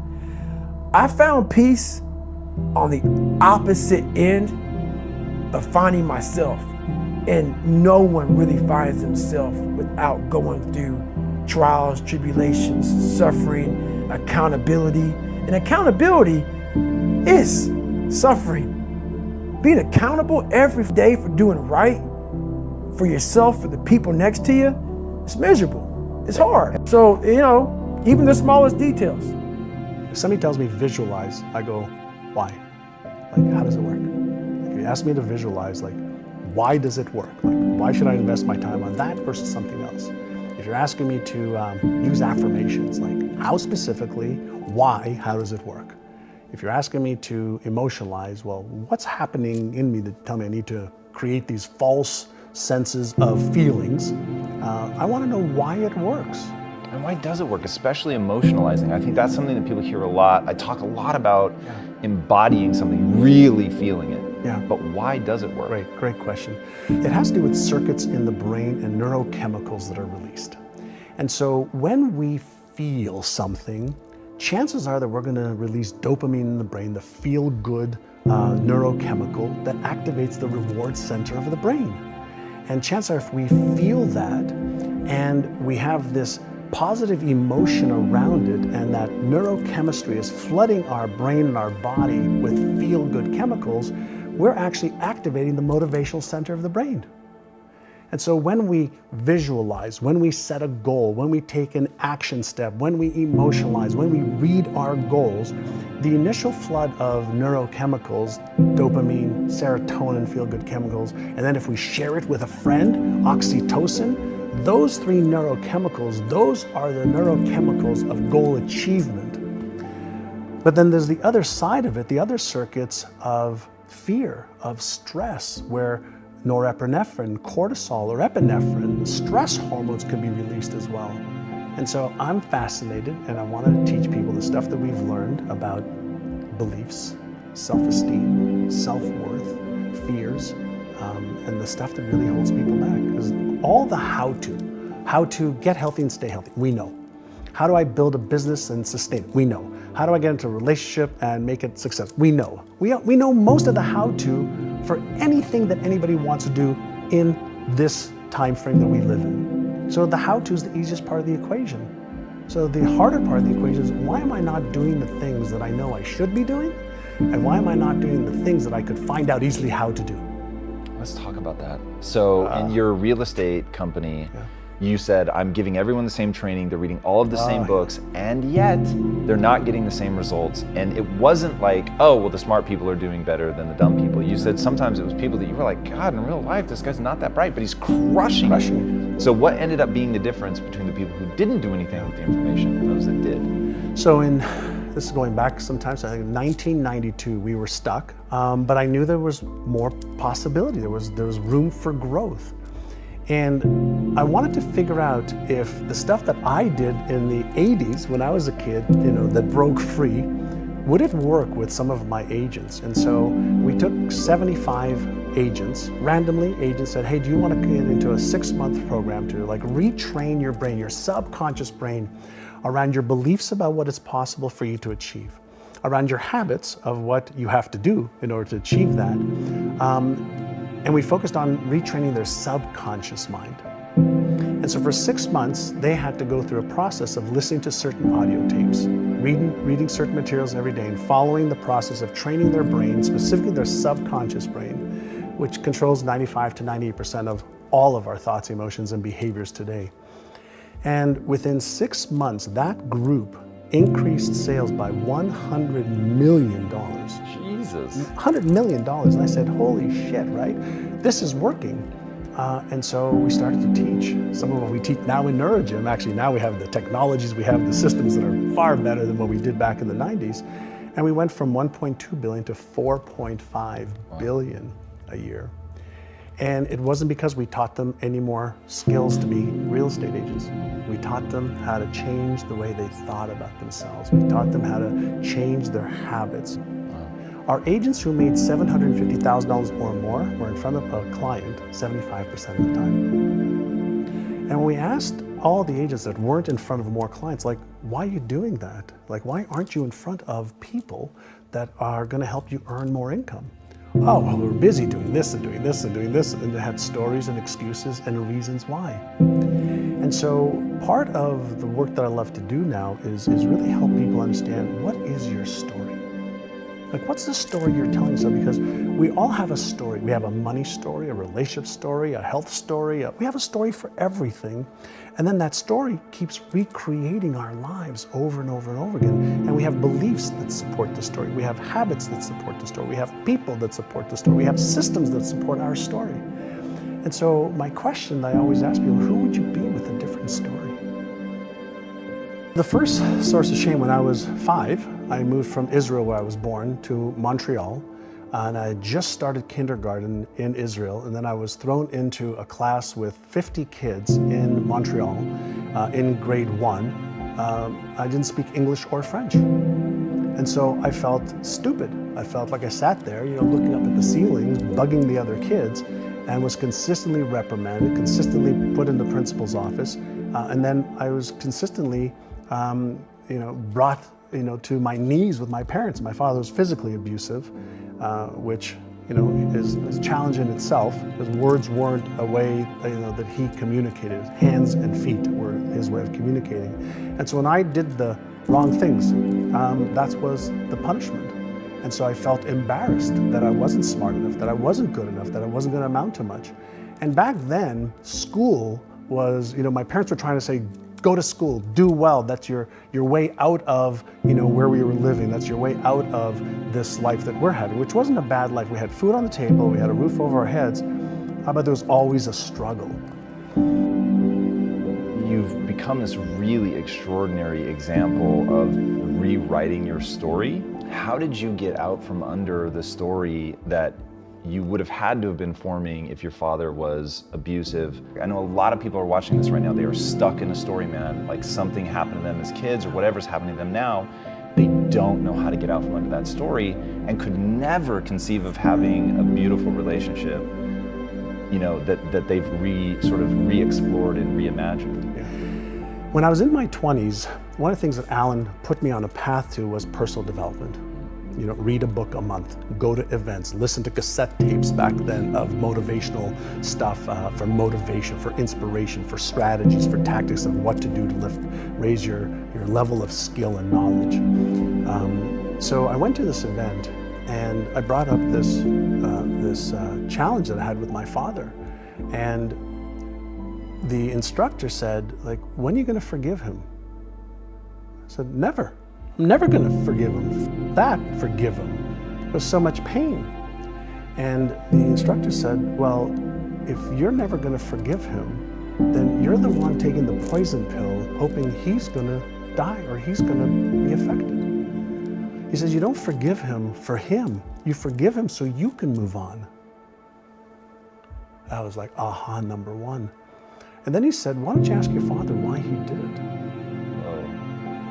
Like, why was he like that? And so when I mustered up enough courage on the phone with my father, I said, Dad, like, how come you've never said I love you? He says, well, my father never said he loved me. That's not what a man says. But you say to my sister, says, well, that's okay to say to a girl or to a woman. He said, why did you hit me so much? Why did you? He says, because you were being a bad boy. I said, but why didn't you talk to me? Like, why didn't you just talk? And he says, well, because my father hit me too. I had to put you in your place. I had to teach you the right way to stop the behavior. And it was at that moment that I realized he just didn't know better. That's what he learned, was the process to try and help me. It took 3 years. I used to call him every week. I started telling him, I love you, Dad. Hang up. I love you, Dad. Hang up. I love you, Dad. Hang up. Then one day he says to me, I love you too, boy. And then he has never not said I love you to me, my brother, or my sister since then.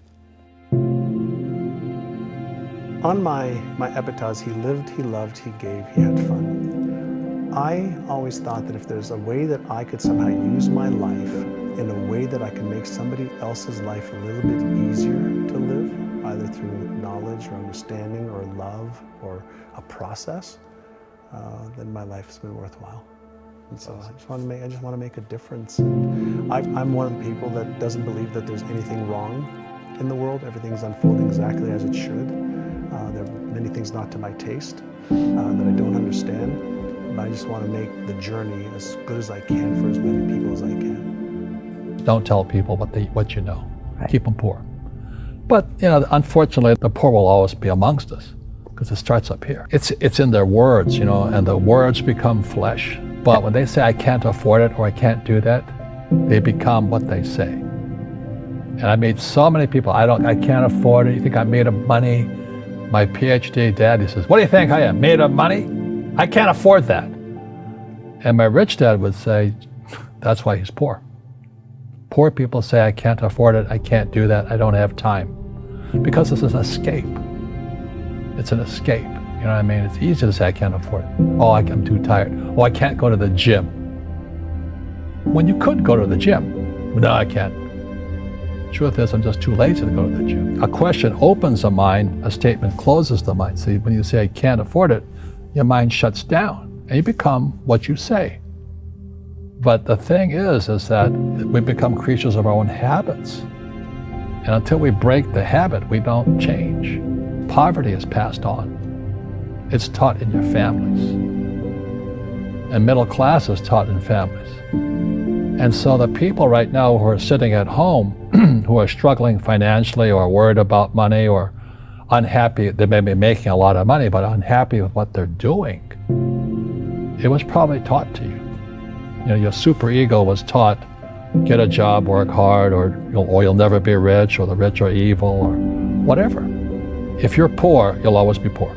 Just like most pro athletes, they make millions of dollars, and 65% are bankrupt 5 years later. It's because they come from poor families. Now you tell them that, they get very angry at you. It's the rich fault. You guys ripped me off, and government ripped me off. But unfortunately, it's passed down genetically. That's the frightening thing. We've got to change what we teach our kids. So I remember raising my hand when I was 9 years old, talking to my fourth grade teacher, and I said, when am I going to learn about money? She says, the love of money is the root of all evil. We don't teach money at school. I said, why not? And she couldn't answer me, and she got very flustered. She says, go ask your father. He's my boss. My father was the head of education, PhD, all that stuff. I go home and ask him, I said, why don't we learn about money in school? And he looked at me and says, because the government doesn't let us teach that subject. The government tells us what we can teach and what we can't teach. And I thought that was strange. And I said, but aren't we going to school to learn about money? He says, no, your job is to get a job. I said, but you get a job to earn money. He goes, no, you're supposed to just get a job. I went, no. Isn't the purpose of a job to earn money? He goes, you're correct. I said, so why don't I just learn about money? I can skip the job part, you know? And he got flustered and he said, look, if you want to learn about money, why don't you ask your best friend's father about money? So I asked him. He says, because Mike's father is an entrepreneur. And I said, what are you? He says, I'm an employee. I'm a government employee. And I went, oh, what's the difference? He says, the difference is an entrepreneur must know about money, or they're no longer entrepreneurs. And he says an employee doesn't have to know anything about money, because the government will take care of them, the company will take care of them. Money on one condition. And that condition was he would never pay me. He says, the moment I pay you, you think like an employee. He says, that's the trap. Entrepreneurs work for free. And now I'm 9 years old, my head's going cracking in half. He says, you never want a paycheck. You understand that, kid? I said, okay, I got it. And he says, well, how do I make money? He says, that's what entrepreneurs figure out. It's like a cat, you know, which comes first, a cat or the cat chasing its tail. And I said, so how do I learn about money? So he would just break out a Monopoly game board. So I would work for free. I'd pick up cigarette butts, and he had hotels and restaurants, and I would clean and do menial tasks. And as I got older, I started getting into office work and marketing and accounting, and I was an apprentice basically, but I always worked for free. He says that the moment you accept the paycheck, your brain goes dead. As long as you're hungry, you'll think. And he was a great, great teacher. You see, most teachers in school, they're out of ethics. They teach subjects they themselves don't practice. A fake teacher is somebody who just wants a job and they'll teach anything. You know, they teach how to shine shoes if you pay them more money. But they really don't know what they're teaching. For example, my calculus teacher, went to military school in New York, and I asked the teacher, I said, I'm in my third year of calculus now. I said, am I ever going to use this stuff? He goes, no. I said, why do you teach it? Because I get paid. I said, do you ever use it? He goes, no. And that's why, you have to, in life, one of the things I suggest to people, you got to find a real teacher versus a fake teacher. And a fake teacher is somebody who doesn't do what they teach. And a real teacher is doing what they teach every day. School systems are making our students weaker. So in school, they have these things called now trigger effects. So you can't, as a teacher, you can't say anything that might upset the student. They don't want anything that might jar their point of view. So if I went into school, I'd be thrown out because I threaten them. And to me, isn't school about opening your eyes and minds to new ideas? But that's now out of the system. So everybody's got to be PC, politically correct now. And it's killing us. It's killing the brains of our kids. They're going backwards. But in their minds, they're more enlightened. If I didn't have ideas that shook me, I wouldn't learn anything new. But now these trigger mechanisms, we're actually making our students weaker in school. My success comes from spirituality, not finance. You see, people say, well, why don't you give the poor money? So the only problem with that is it just creates more poor people. You give a man a fish, you get a lot of people who want more fish, but you teach them to fish. We're more antagonistic, more antisocial. Social media is antisocial. That's the danger part. So the reason I'm speaking on spirituality, we got to evolve. It means meditation, it means yoga, it means praying, it means going to church, whatever it takes. But you got to get back to calm and peace and meditation.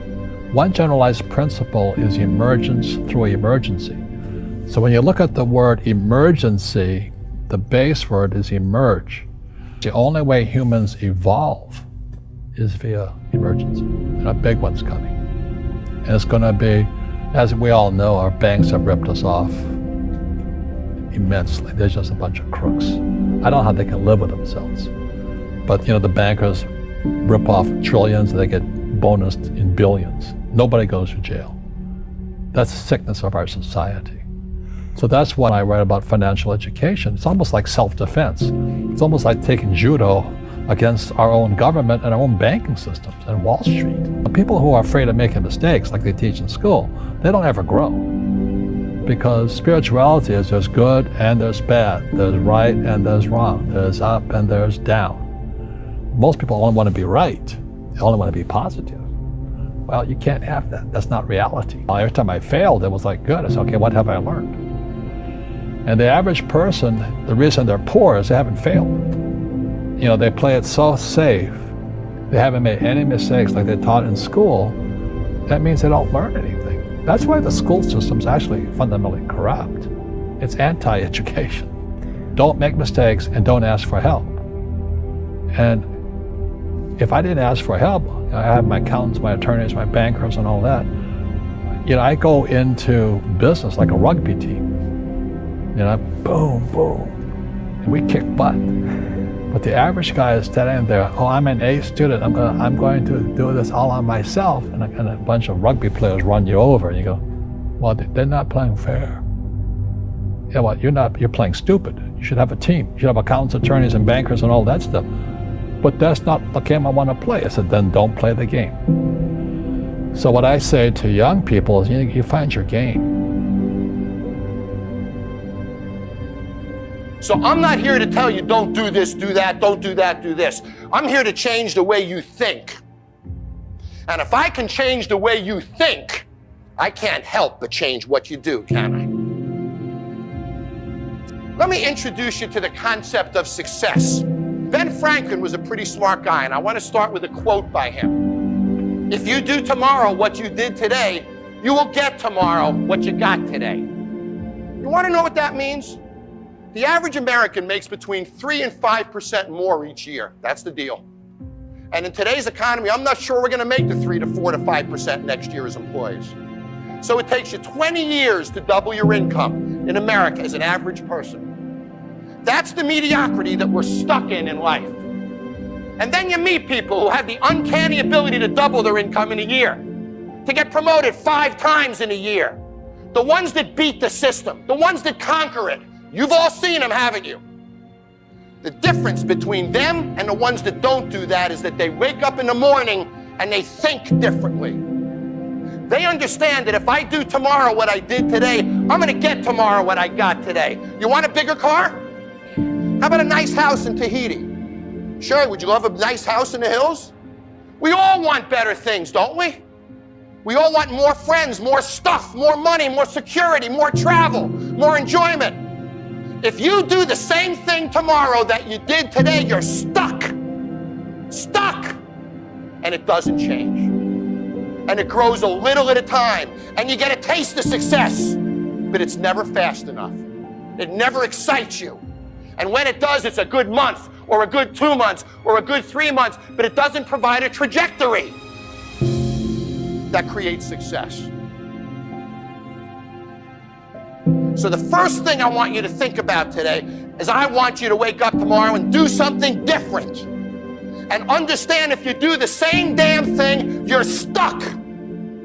Just because you did it a certain way yesterday, there's no reason to do it that way today. I want it to hit hard. That's not what drives success, you do. There's no place for patience in business. Patience in life means things happen slower than they could. So if you're going to be on this planet for 70 years and things happen slower than they should, at the end of 70 years, you're going to have less, aren't you? Less experiences, less time, less money, less of everything. So let's all hurry up, man, and get more out of life. If you think your life is complete, then I suggest that you're an ass. because tomorrow always has a great opportunity in it. Your life is not complete until you close your eyes. So when you say somebody who's in a job they hate would love to be able to do this, my comment is, why the hell are you in a job you hate? Don't you have the courage to leave it? So you're in a job you hate, you're doing nothing to change it, but you'd like better. Sometimes you have if to they, do but if better. they have mouths to feed. Sometimes I get it. But what were the things about you? Listen, we'd have to go over those specific cases, I think, and really get into each person to break them. But what do you think that were the things about you? One of it is you always had your eyes open to tomorrow and new opportunities. What were some of the other things as part of your personality? Because there aren't many people like you, but I've seen and I'm studying more and more people where amazing things are happening at 55 and 60 and putting them on life journeys that they never thought they were going to have. And I'm seeing that you guys have a lot of the similar attributes, but what do you think? What was it about you, John? Courage. Courage. You know, the first time I went and shot a pilot for bar rescue was really hard. You think it's easy to scream at people on national television, to insult people on national television, to call you a jerk, challenge your marriage, challenge your integrity, challenge your professionalism? That's hard. That's not who I am. I don't wake up and embarrass people in front of their friends, in front of their family. Bar rescue is the hardest work I have ever done. The courage that it takes for me to go out there and do these things. The only final advice I would give you is I've lived a very unconventional life. And it's because I live my dream every day. Dreams are inspiring. Work is not. Find a dream. Dreams make this world go on. It built our whole country. And when we get in a rut as human beings is when we lose touch with our dreams. We lose the ability to fight for those dreams. So don't be an employee of Google. Live your dreams at Google.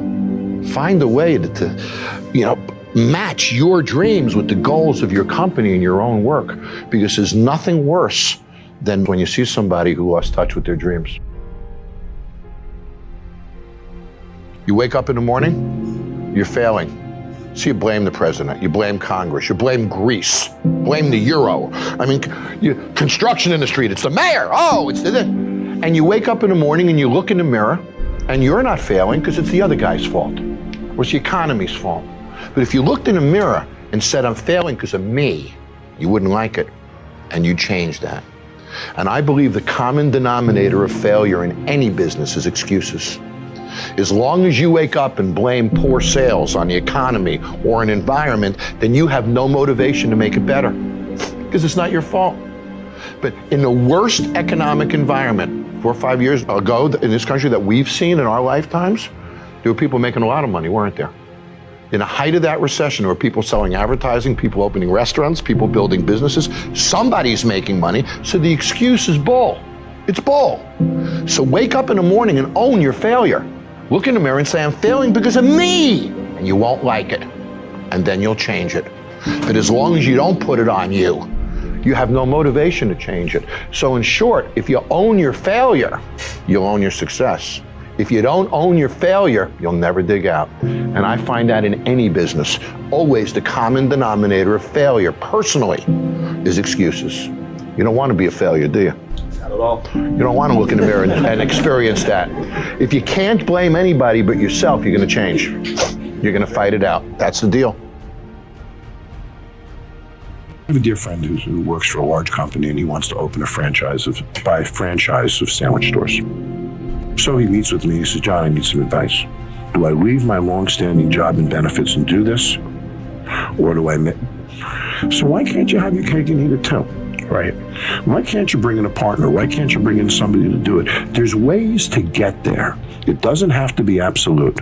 So if somebody wants to create a second career, create new opportunities in their life, figure out a way to do it without risking what you have. Right? And if you want it enough, you'll figure it out.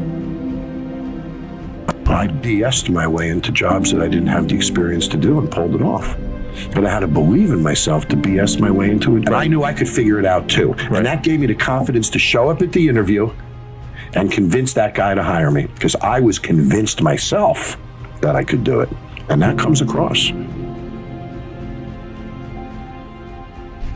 You got to wake up in the morning and drive revenue. which means you got to have the promotions, the ideas, the energy to elevate a business. You got to be a rainmaker in business, or you're never going to get anyone wet.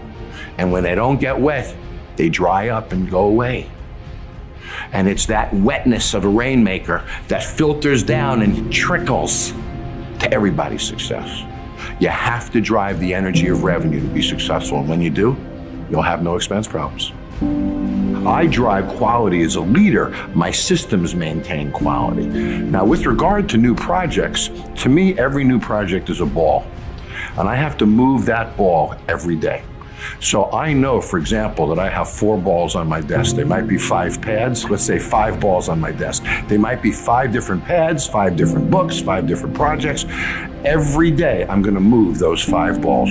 That's the way I live my life. And I can't go to sleep at night if I don't move every one of those 5 balls every day. Sometimes I have 3 balls. Sometimes I have 7 balls.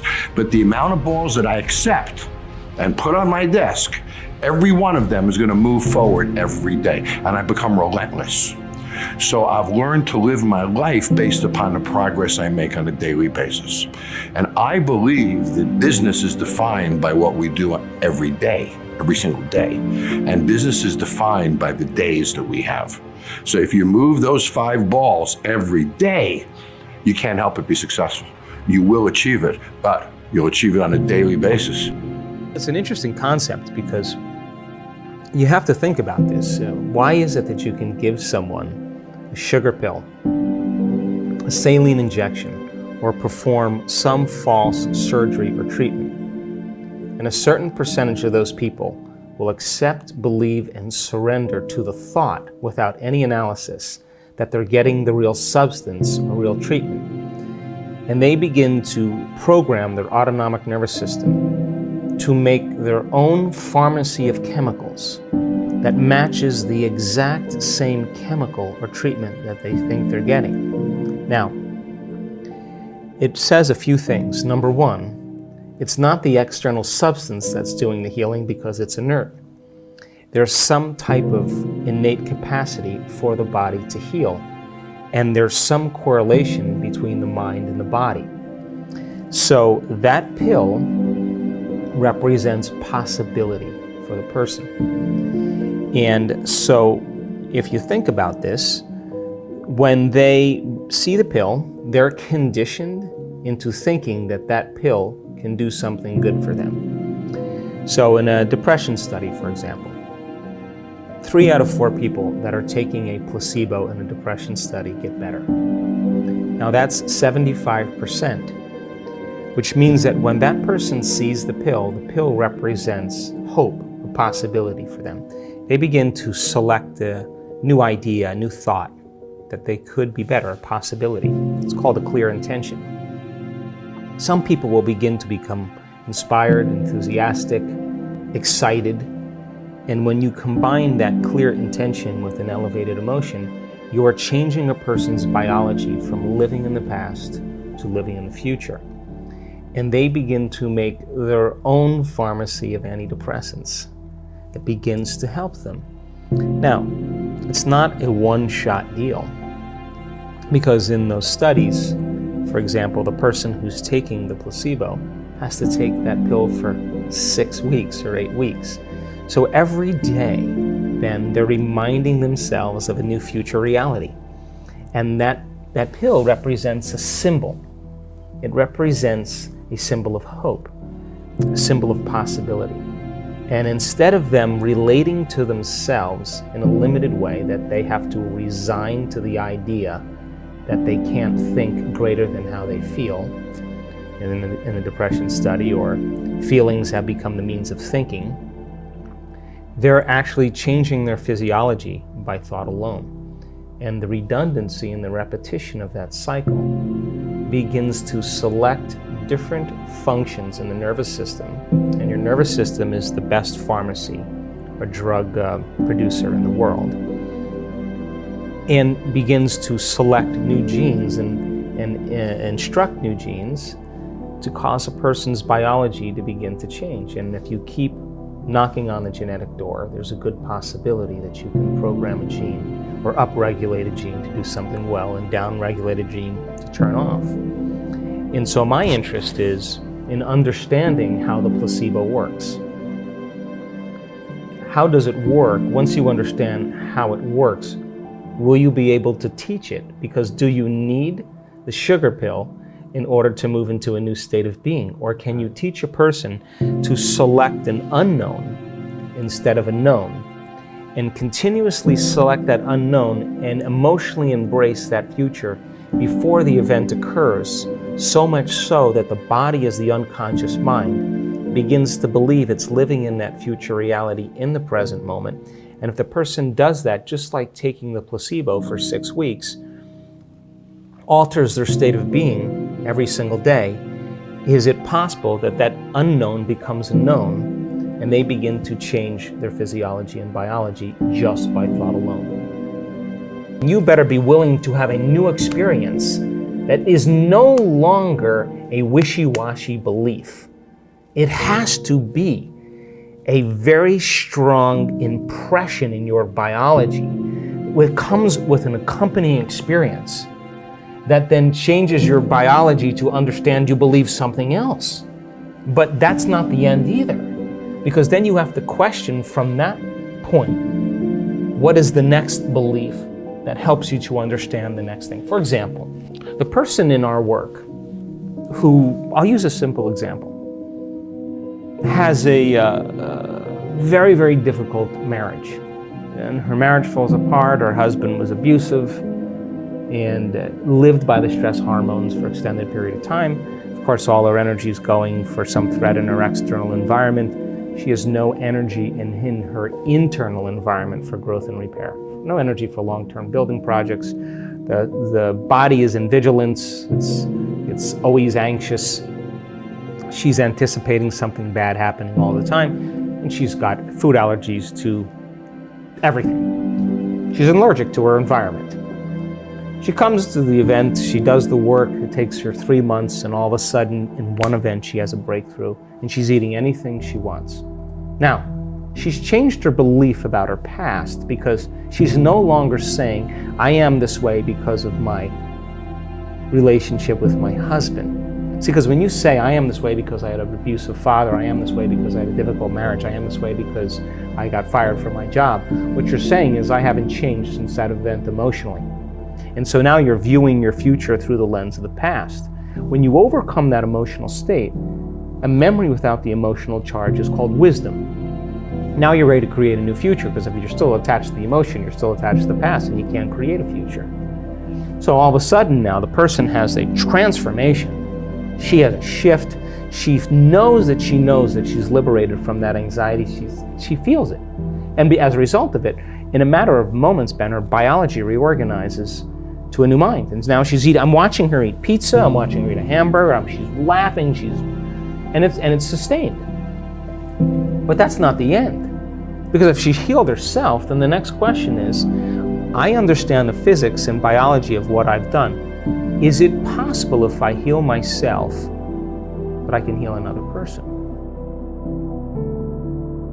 If people are really, really believing that their astrological sign determines their destiny, then they will look for, based on their perception, the correlations that are equal to their belief system. I don't particularly believe that because I'm born at a certain time under a certain house that has anything to do with me creating the life that I want to have, right? So many people will, though, and because they do, they'll select, like, oh, I saw 11:11 on the clock. Well, you've seen 2:36 on the clock and 4:18 on the clock, but you're looking for 11:11. Well, then that's your reality, because that's where your attention is, right? So I don't subscribe to that, but I respect that, because that person is going to keep that belief until it no longer serves them, and they're either going to evolve their belief or they're not. And if they don't, so be it. But if they do, they're going to realize sooner or later it's not working for them. I have certain beliefs right now that I honestly am questioning, that I still think are limited beliefs. But in order for me to change those beliefs, I'm going to have to come out of my resting state, have to step out into the unknown and really check to see and execute in a very different way. I can tell you that there is a strong majority of people who are still taking the placebo, who are still making their changes. Because we know that, like in a Parkinson's study, you give Parkinson's patients a placebo and more than 50% of them, their intention tremors go away. But if you take those people after they're making 200 times the amount of dopamine by getting a saline injection or an injection of distilled water, they're making their own dopamine. Parkinson's is a deficiency in dopamine. When they return back to their life, and they see their caregiver and they play chess with their friends and they see their wife or sleep in the same bed or whatever it is, their personal reality is creating their personality, reminding them who they are. Their disease comes back because they're back to the same identity. And that's how strong the environment is. So our students who continue to do the work are still sustaining and producing more changes. Wow. Now that's the majority of our students because our students are committed. But we do have students that don't make it. Why? Because we're doing something that is unknown. We're doing something, not everybody is going to make that. Like not everybody's going to finish the mile. Not everybody's going to make the journey to the top of the mountain. You know, it's a journey. And so we ask people then, the ones that have had chronic diseases or conditions, the majority of them, by the way, are still doing exceptionally well. Some of them have had a disease return. And what we have them do is measure. Every 3 months or 6 months, you measure. Why? Because this is not about denial. This is about knowing. So with the people who have had some conditions return, we ask them to measure, and then we ask them to go at it again. And if their values aren't changing, we ask them to intervene with other medical means or whatever they need to improve. So the ones that have had the healings, though, the majority of them are still doing exceptionally well. Some of them that stop taking the placebo or they lose their job, they lose their mother, they lose their life, and they get stressed, and they go back to their old self. Well, it's a matter of time when we're going to start seeing some of those conditions return. What happens if you take a cold shower every day? The heart rate is going to go down with 20-30 beats a minute, 24 hours a day. That means stress is gone. If you take a couple of minutes and you make sure all the body adapts to the cold, because you are very warm. You're warm like a hot dog. Right. When you wake up. I go directly straight to the cold and get the biggest of reactions on my body. And within 30 seconds or something, I'm completely not feeling the cold anymore. And then 2 minutes later, I just finished it. It's okay. Doesn't need anymore. But what the importance of that in the morning is that you wake up your vascular system. And your vascular system is like 2.5 times the world around in the length of the veins, arteries, and capillaries. Everybody has it.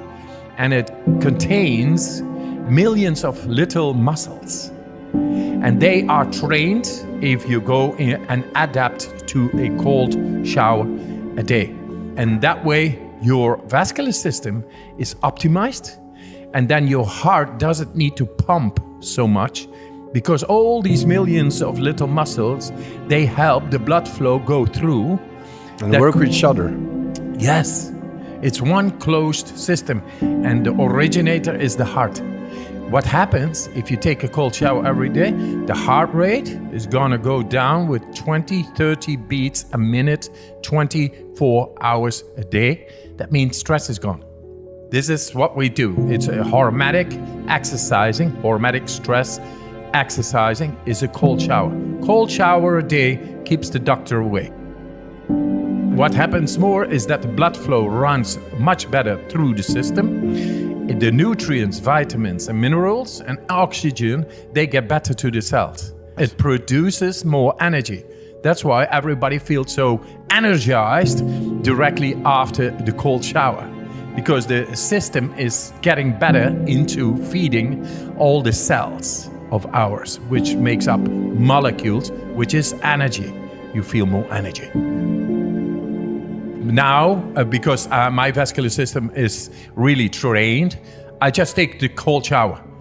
And when I take my ice bath, which is even more colder, I say to the people, I recommend 2 minutes, but then very soon you are able to go 5 minutes. And today, you and me, we go for 10 minutes because we're gonna set our mind.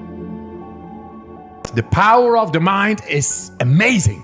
This is what I've been showing in the last study, to be able to make my skin temperature not going down while ice water gets on the skin just by using the mind. Isn't that amazing? And that means we are able to make stress go away just by using our mind. And this is the result after so much training and exposing myself into the cold, that I've learned to awaken direct connections in the brain that enables me, just by thought, to make the difference in my body whenever there is stress. And that stress could be emotional, physical, bacterial, virus stress, mental stress, daily stress, stress and congestions. Stress is stress. And you are able, just by using your mind, to deal with that type or any type of stress. That is the message. You got oxidative stress and hormetic stress. Oxidative stress is negative. That means that things you cannot handle, and they get into the cell mechanisms, and they have an absolute negative influence on the cell mechanisms and the mechanics and the telomeres, the longevity, the cell division, the DNA, and it produces wrong genome expressions, which makes you sick or even cancer in the end. Stress is like an attack on our healthy mechanisms. And if we learn how to deal with stress, the healthy mechanisms stay healthy. That's the whole trick. And this is what we do right now in San Francisco, with 140 people, with the top researchers on the DNA, to show how to protect the cell by exercising, the cold showers and the breathing exercises. They are into positive stress activation, which is hormetic stress, and that makes the cell protected by proteins around the cell, like little guards, like little warriors who fend off viruses, bacteria, inflammation, and oxidative stress. So then the cell remains intact, and the healthy production of the mechanics of the cell, they are able to flourish and to keep on going. It's amazing what we found. Because of me doing a study, and I will show you the study. The first study, I was staying like 80 minutes in ice up till here. They took blood, like 36 of tubes out of my arm, while I was 80 minutes up till my neck in ice. And my core body temperature remained 37 degrees, 80 minutes long. And then they took the blood, and the blood, they injected E. coli ex vivo. So I was not there, but my blood was there. And normally you have a very violent reaction of the immune cells on the E. coli bacteria injected in the blood serum. And now there was zero reaction. They never had seen that. And then they said, can you do this when we inject you directly in your veins? I said, yeah, hey, let's try it on. I think so. But I did not become sick. I did my breathing techniques. I used my mind, and I did not become sick. I felt great. And they saw that I was influencing directly at conscious will the autonomic nervous system. Thought of inaccessible in medical scientific literature, that humans are able to do that. And I was showing the contrary. So with that, they said, yeah, but you are the Iceman. You are special. You are different. You are a freak of nature. This is, with normal people, not possible. Then I told them, yes, give me people for 10 days, and I will make them able what science is saying that is not possible with the human physiology at will. I will make them able at will to influence so deep within their bodies, and with that we will change medical literature as it is. And they said, okay, finally, they said, yes, let's do it. And we did a comparative study with 18 people there who did not train with me, and 18 people who I trained. 12 of them were randomly chosen to take part of the injection of the E. coli bacteria. And all of them, non-trained and trained. The non-trained people, they became all sick, and the trained people, after only 4 days of training, they did not become sick. And then they saw 16,134 people who had been exposed to the same experiment, all became sick. And then suddenly 12 people did 100% score in one comparative study, showed not to become sick, 100% score. What I do always with people is to go to the mountains. I have a house in Poland, somewhere at the mountain slopes. And I trained the people over there every day, inside and outside, in the snow, barefoot, in shorts, going to the waterfall, and slowly but surely in 4 days climb a mountain in shorts for 5 hours in freezing temperatures and have a great time. Then when we arrived on the top of the mountain, I knew these guys are ready.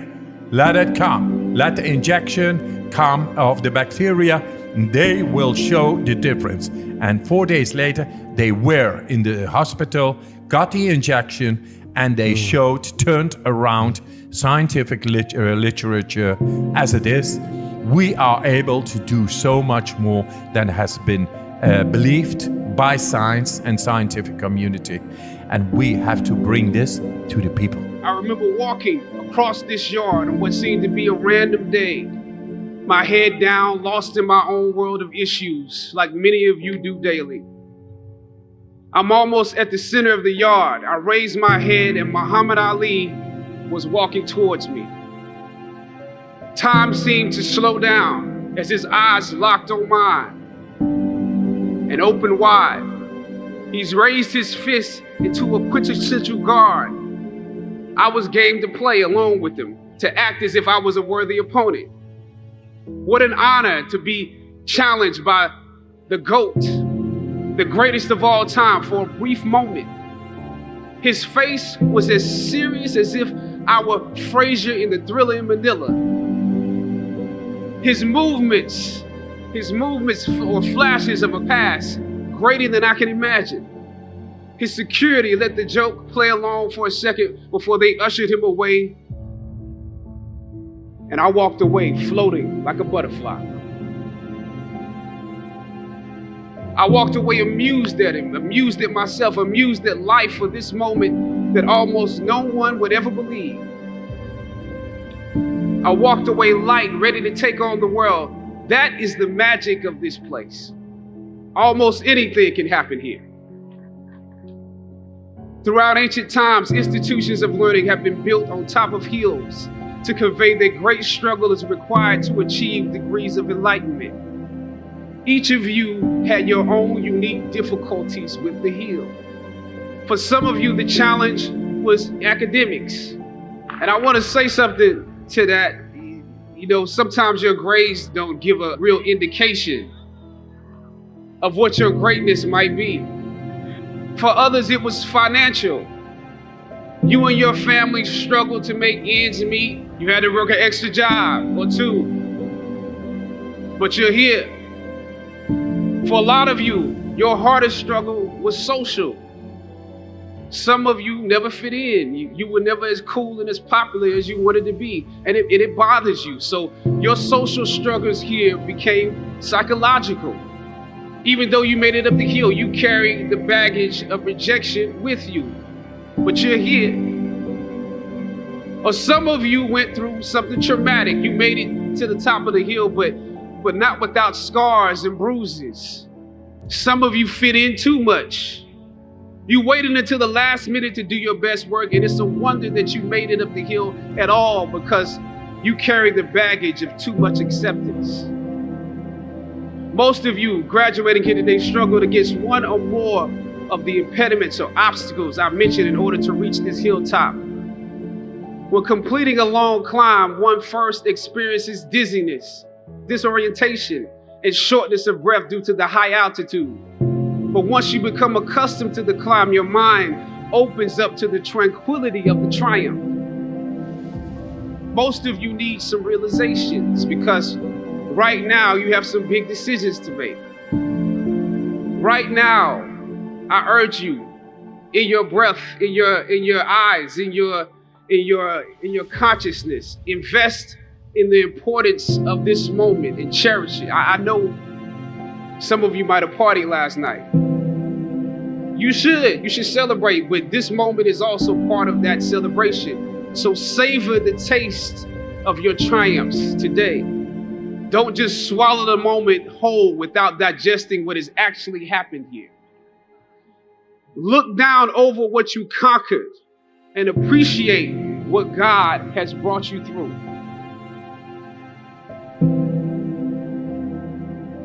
I was on a roll when I entered the system of entertainment, theater, television, and film.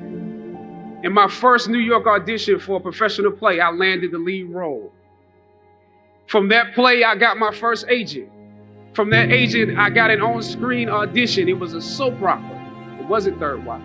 It was a soap opera on a major network. I scored that role too.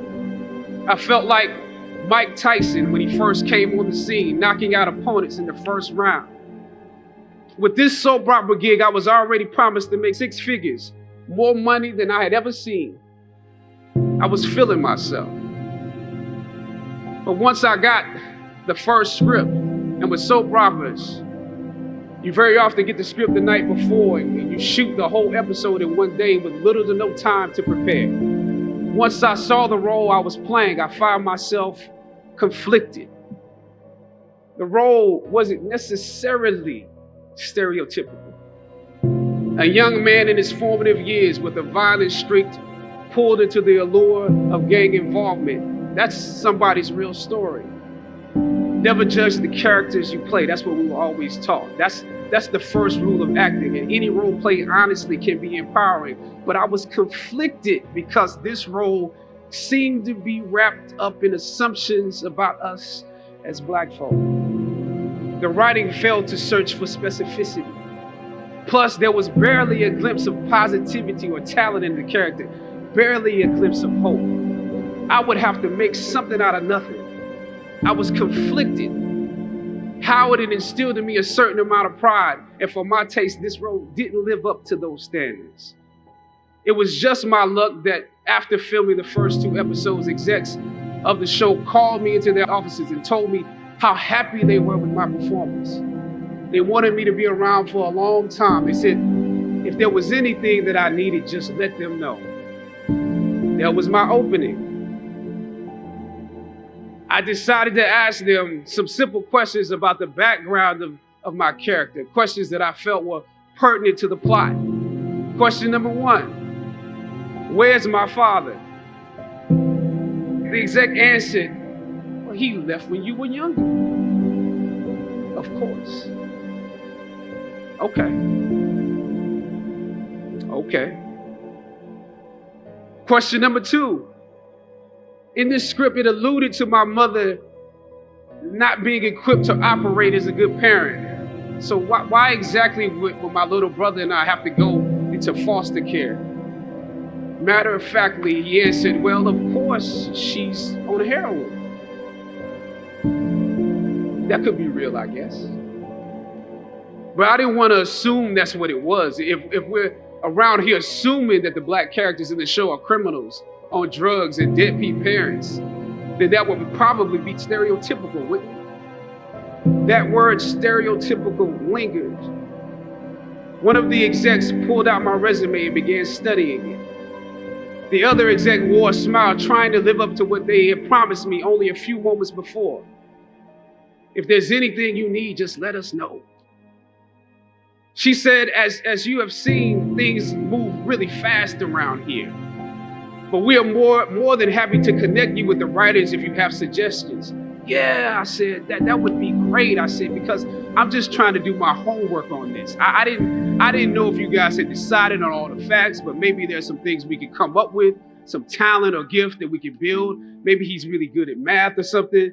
He has to be active. I'm doing my best not to play his character like a victim. So you went to Howard University, huh? The exec, holding my resume, interrupted, peeking over the pages. Yes, I said proudly. He slid my resume back in his desk and said, thank you for your concerns. We'll be watching you. I left the office. I shot the episode I had come in to shoot on that day. Probably the best one I did out of the 3 because I got what was bothering me off my chest. I was let go from that job on the next day. Phone call from my agent. They decided to go another way. The questions that I asked set the producers on guard and perhaps paved the way for a less stereotypical portrayal for the black actor that stepped into the role after me. As the scripture says, I planted the seed and Apollos watered it. But God kept growing. God kept it growing. Yet and still, when you invest in a seed, watching it grow without you, that is a bitter pill to swallow. A bitter pill. Anybody that's ever been fired knows what I'm talking about. Even if you really don't want the job, when they let you go, it's like any breakup. You act like you don't care. I didn't need that damn job anyway. I didn't need them. But when you have those moments alone, you start to wonder if there was a better way to handle it. And if you could have handled it better, maybe you could help your family. And then before you know it, you're broke. And you find yourself scraping together change just so you can ride the subway so that you can get the next job. And maybe if you could book something else, that would eclipse the feeling of doubt that's building. But it seems like you can't pay them to hire you now. My agents at the time told me it might be a while before I got a job acting on screen again. But that was fine because I never wanted to act in the first place. And I definitely didn't want to be caught dead going after a fake Hollywood pipe dream. I'm more of a writer-director anyway, so forget their stories. I can tell my own stories. As conflicted as I was before I lost the job, as adamant as I was about the need to speak truth to power, I found myself even more conflicted afterwards. Sometimes you need to get knocked down before you can really figure out what your fight is and how you need to fight it. At some point, my mind reverted back to my experiences here, to the professors that challenged me and struggled against me. Finally, I thought of Ali in the middle of the yard, in his elder years, drawing from his victories and his losses. At that moment, I realized something new about the greatness of Ali and how he carried his crown. I realized that he was transferring something to me on that day. He was transferring the spirit of the fighter to me. Sometimes you need to feel the pain and sting of defeat to activate the real passion and purpose that God predestined inside of you. God says in Jeremiah, I know the plans I have for you. Plans to prosper you and not to harm you. Plans to give you hope and a future. Hear me well on this day. When you have reached the hilltop and you are deciding on next jobs, next steps, careers, further education, you would rather find purpose than a job or a career. Purpose crosses disciplines. Purpose is an essential element of you. It is the reason you are on the planet at this particular time in history. Your very existence is wrapped up in the things you are here to fulfill. Whatever you choose for a career path, remember the struggles along the way are only meant to shape you for your purpose. When I dare to challenge the system that would relegate us to victims and stereotypes with no clear historical backgrounds, no hopes or talents, when I questioned that method of portrayal, a different path opened up for me. The path to my destiny. When God has something for you, it doesn't matter who stands against it.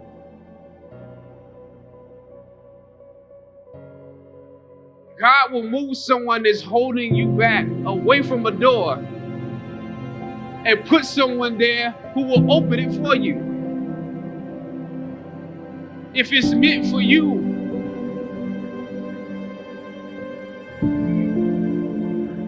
I don't know what your future is, but if you're willing to take the harder way, the more complicated one, the one with more failures at first than successes, the one that has ultimately proven to have more meaning, more victory, more glory, then you will not regret it. Now, this is your time.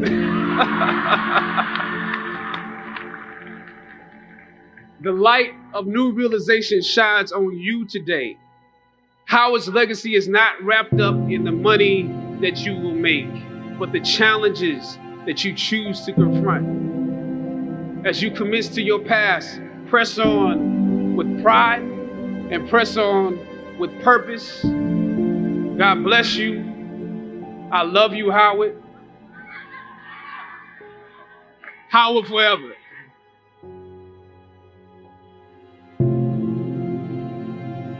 I mean, the technology is great. You know, it's lots of fun, very helpful, makes a lot of things easy.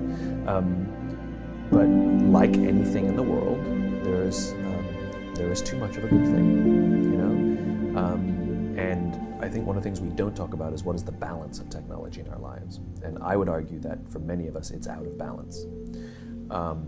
We know that the chemical dopamine is released whenever we get a bing, buzz, flash, or beep from our phone or email, right? So dopamine is the exact same chemical that's released in alcohol, nicotine, and gambling, right? In other words, it can be addictive if left unbalanced. A little alcohol is great. Too much alcohol, not so great. Gambling is fun. Too much gambling, really bad, right? Technology is wonderful. Too much technology can be very destructive and destroy our relationships, like all addictions destroy our relationships, right? And so one of the things we're not considering is what is the right balance. If you wake up in the morning and you check your phone before you say good morning to your spouse, that's a problem, right? If you have phantom beeps, that's a problem. That comes from something, right? If you find yourself incapable of getting through a day without needing to check, that's a problem, right? Now, where it gets really dangerous is with kids, millennials. Some of them aren't kids anymore. Right. So almost all alcoholics on the planet discovered alcohol when they were children. When we're very, very young, the only thing we need is the approval of our parents. Right? When we go through adolescence, we now need approval from our peers. Frustrating for our parents, very important for us because it allows us to acculturate outside of our immediate families into the larger group, right? Very stressful time, and we're supposed to learn in this time of anxiety to rely on our friends, to reach out to our friends for help. That's what we're supposed to learn. Some people, quite by accident, discover alcohol. And then they learn the numbing effects of dopamine actually help them get through the stress of adolescence. This connection, unfortunately, becomes hardwired. And so for the rest of their lives, when they face any kind of financial, career, or social stress, they don't turn to a person, they turn to the bottle, right? Now, we have age restrictions on alcohol, cigarettes, and gambling, because we know that an immature mind is not yet strong enough or mature enough to deal with the powers of these addicting chemicals, these addictive chemicals, right? So we put an age limit. We have no such age limit or age restriction on social media or cell phones, right? So ostensibly what we've done is we've thrown open the liquor cabinet and we've said to our adolescents, hey, I know this whole adolescent thing is really stressful, so here's the vodka, take as much as you need. That's basically what we've done. And so what we have is an entire generation that's growing up addicted. And like all addicts, they haven't learned the skill set of when they suffer stress to turn to a person.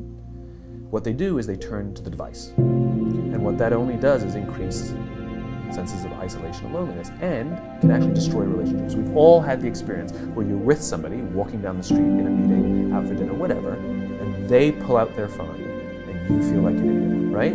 Or when you're talking to them and they're going,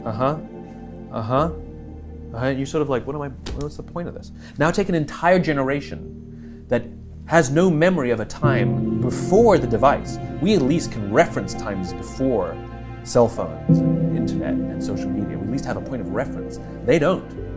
So this is their normal, but that's how they feel. So you have an entire generation growing up with addiction and an increased sense of loneliness and isolation. We're already seeing the results. We're seeing increased rates of suicide amongst this generation. We're seeing increased rates of accidental deaths due to overdoses amongst this generation. We're seeing increased numbers of mass homicides, largely performed by this generation. School shootings, over 70% perpetrated by kids born after the year 1984. Schools, universities are now dealing with numbers they've never dealt with before of kids requesting leaves of absence due to depression. We're already seeing it, right? We're seeing the effects of loneliness and isolation. We're seeing it, and yet we're not reacting to it. We're not doing anything about it, right? And parents are a lot to blame for this. Because parents, there are some schools who want to restrict phones in the schools, and it's the parents who demand that they keep their phones in case of emergencies. Seriously? Seriously? When was the last time the cell phone was used for an emergency? So what time are you coming home? What time should we pick you up? And if there is an emergency, you call the office, and they know what classroom the kid's in, and in 5 minutes, they'll bring the kid to talk to you on the phone. Like, the old way worked just fine. Remember we talked before about innovation. It has to solve a real human problem. What human problem exactly did we solve by compressing the 5-minute time frame? We added to the problem, we didn't solve it. So that's one huge problem. So combine that with the fact, so you have an addicted generation that doesn't have the skill set to ask for help. Combined with the fact that they're so good at Facebook and Instagram, they're good at putting filters on everything. So they're good at showing you how smart and strong they are. These kids who commit suicide, you go look at their Instagrams, you would have no clue that they were depressed because they're happy and they're star athletes, right? You'd have no clue because they're really good. So when we say silly things like, my door is always open, you're assuming they have the courage to come in. Combined with the fact that they're subject largely, not all, but too many, to a failed parenting strategy. Because their parents told them they were special, they could have anything they wanted, they could be anything they want. They got medals for coming in last, which by the way we know doesn't work. It devalues the medal for the one who comes in first, and the one who came in last, it makes them feel stupid because they know they didn't deserve it, right? The kids got into honors classes not because they deserved it, but because the parents complained. And some of them got good grades not because they earned them, but because the teachers didn't want to deal with the parents.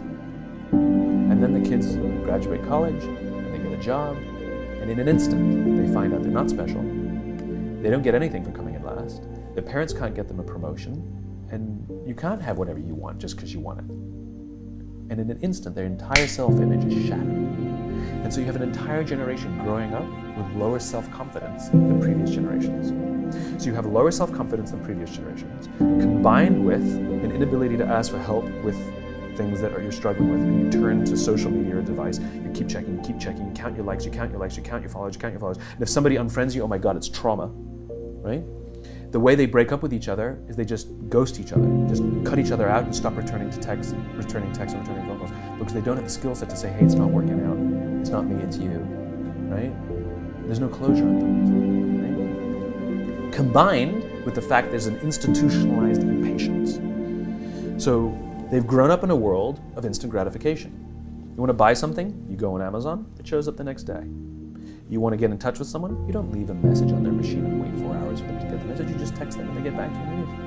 You want to watch a movie, you just log on and watch it. You don't have to check movie times, right? Everything happens instantly. You want to get a date, swipe right.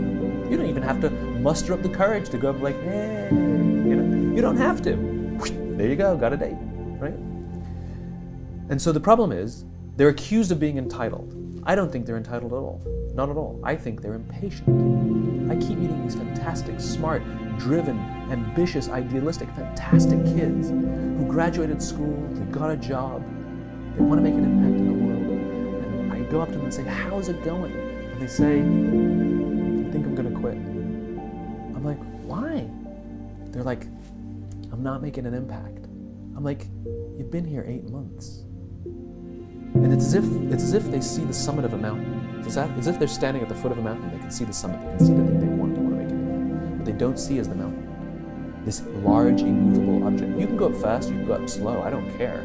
But there's still a mountain. What they don't understand is that life, that relationships, and career fulfillment are a journey. There's no app for that. I got nothing. You gotta go through the slow, plodding, annoying, meandering process called career and life. But if they don't get it in 8 months, they go look for it somewhere else. They don't get it, they go look for it. It's impatience. And because they don't have the skill set to ask for help, and because they feel lonely, it compounds and compounds. So then we dump them in office environments that are built on theories from the 80s and 90s that prioritizes a number before a person, and no one really cares about their confidence and their personal growth. They're just numbers on a spreadsheet. And so they enter work cultures that don't help them. And the problem is they're entering the workforce at a deficit. I hear from kids, they tell me that they struggle to form deep, meaningful relationships, and the companies don't care. And so it's destructive to them as individuals, but ultimately it'll hurt the companies because more and more millennials are entering the workforce.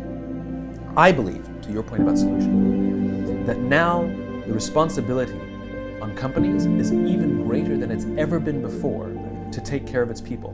Because if the environments in which we're asking our youngest workers to work in isn't built to help them, I can't even imagine what the suicide and homicide and just the rates of depression, an accidental death due to overdose are going to look like in the future. It's going to reach epidemic proportions. It's already, the statistics are already alarming, and yet nobody's sounding any alarm bells. Parents have to intervene. We have to stop giving our kids free access to social media and phones at young ages. They are not ready for it. Their minds cannot cope with the dopamine. Balance is fine. You can give a kid a phone, but they can't use it in their bedroom. They can't have it at the dinner table. They can't take it to school.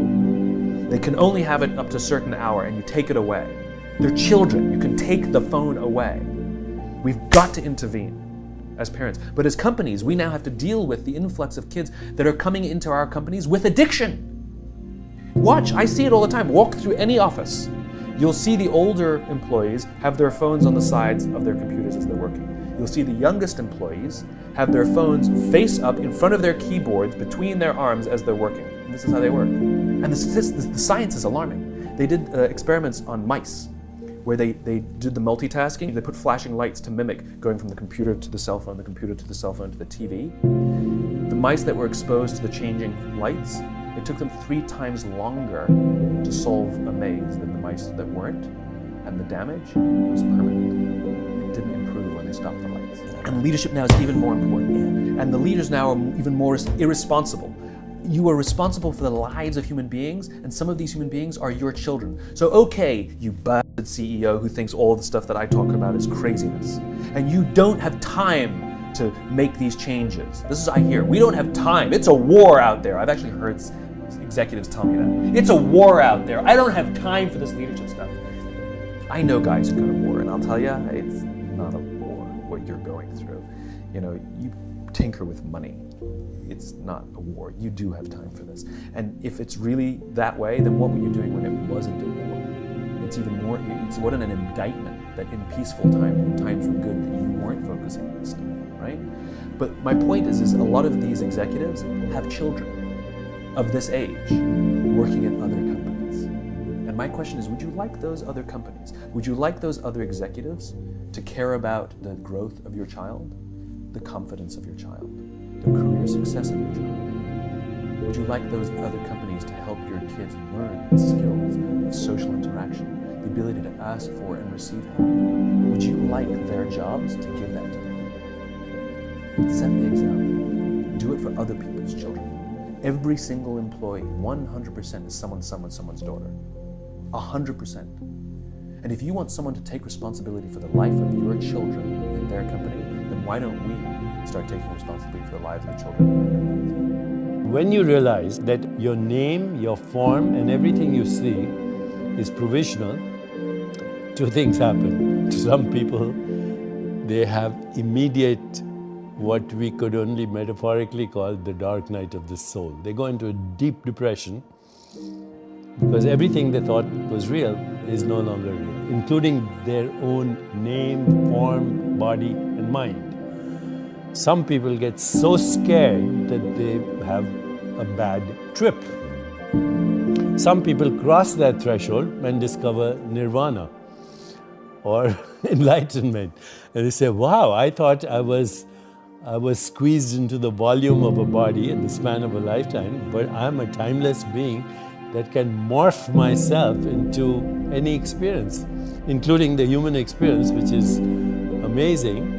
But the human experience is also that which causes existential depression. So the causes of human suffering, since you brought it up, are brought up in Eastern wisdom traditions as, number one, you suffer because you don't know who you are. You confuse yourself with your body-mind experience. Number two, you grasp and cling at experiences which are evanescent and transitory and dreamlike. You say, what happened to your childhood? It's over. What happened to yesterday? It's over. What happened to 5 minutes ago? It's over. What happens to these words? By the time you hear them, they don't exist. So, Wittgenstein, the German philosopher, said, we are asleep. Our life is a dream, but once in a while we wake up enough to know that we are dreaming. So what do you wake up to? When you cross this threshold, you wake up to your true self, which is not body or mind, but the awareness in which that experience is happening. So grasping and clinging at a dream is the second cause of human suffering. The third is being afraid of anything that's unpleasant, pain, abandonment, being treated by someone not respectfully. So that's, there's aversion to certain experiences. Third cause of suffering. Fourth is identifying, which is related to it, with your ego identity. And fifth is the fear of death. Now they're all connected.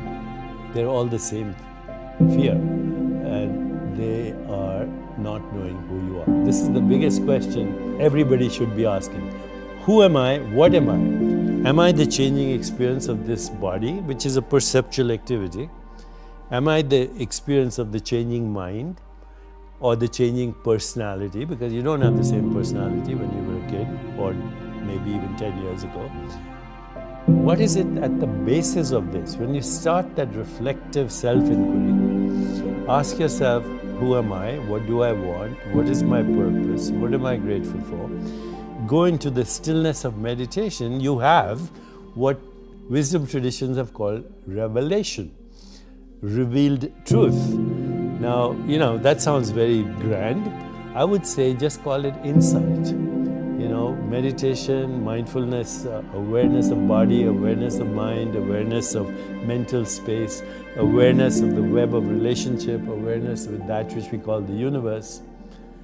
It leads you ultimately to the awareness of awareness. And when you discover that, that's nirvana. Now, everyday experience is modified consciousness. So right now what we're experiencing is what we call the waking state of consciousness. So awareness is modifying itself every time you open your eyes into this experience, right? And you call it the physical world. Now if you close your eyes, you have another state of consciousness where you don't actually experience the physical world. You experience sensations, images, thoughts, emotions, stories. It's like a dream. As soon as you close your eyes, you're experiencing, you might call it daydreaming, but there's no difference between a daydream and what you dream at night. The physical world has disappeared, there's only a mental world. Then you go deeper at night, even the mental world disappears in what we call deep sleep. Now that is the highest intelligence, by the way, because in deep sleep, there's unconscious processing going on, there's creativity going on, there are correlations being made, there are toxins being removed, there's a whole resetting of your memories and consolidation of that. So in deep sleep, even though there is no experience of a physical or a mental world, it's a very intelligent, highly correlated state in which unconscious processing is occurring. Memories are being consolidated. Imagination is being refined, etc., even though you have no conscious experience.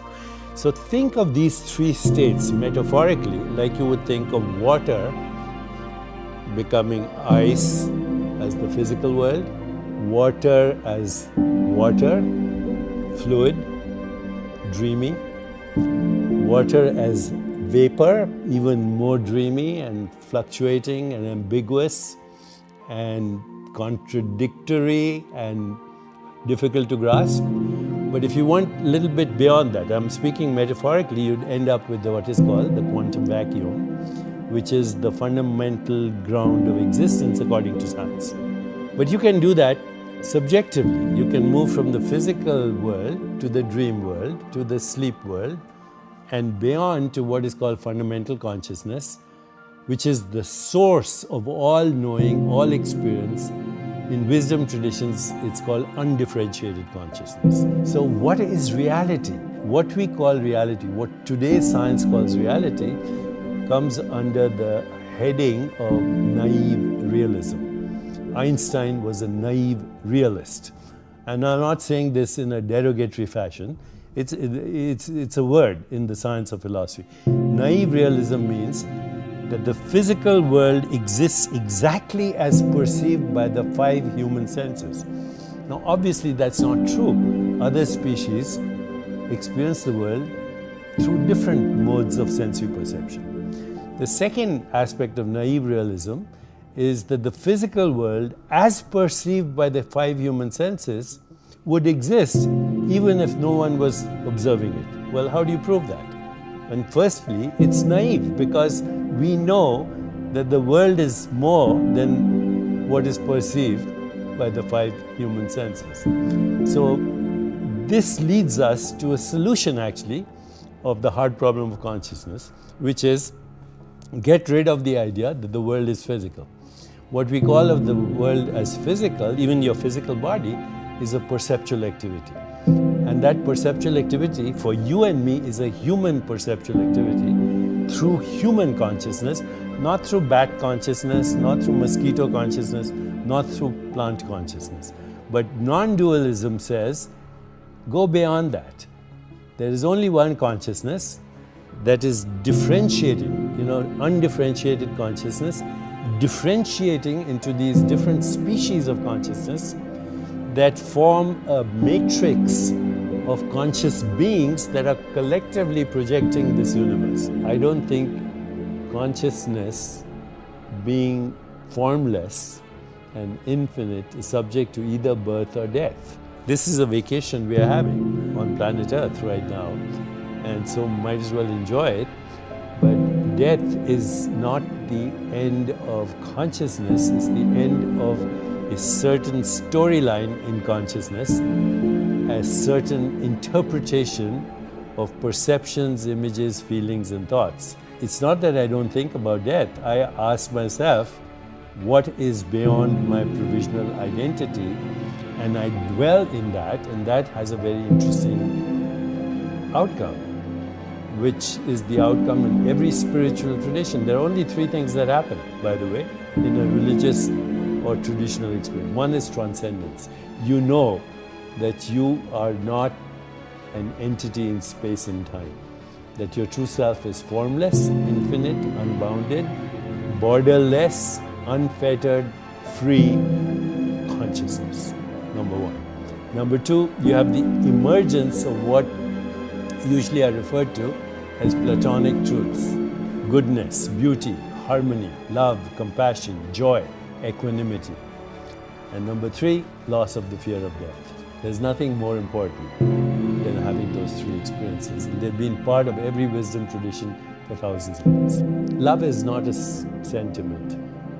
Love is not an emotion. Love is the ultimate truth at the heart of creation, which is unity consciousness. One consciousness differentiating into infinite modes of experience, infinite knowers, infinite modes of knowing, infinite phenomena known, all generated within the one self.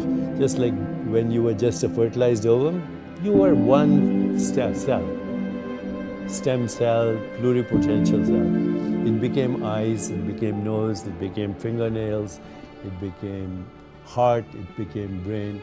So that one cell differentiated into all these different cells, each with its own modality of experience. Like that, the one mind, or the one consciousness, differentiates itself into what we call the universe, with every species of consciousness knowing the universe in its own unique way.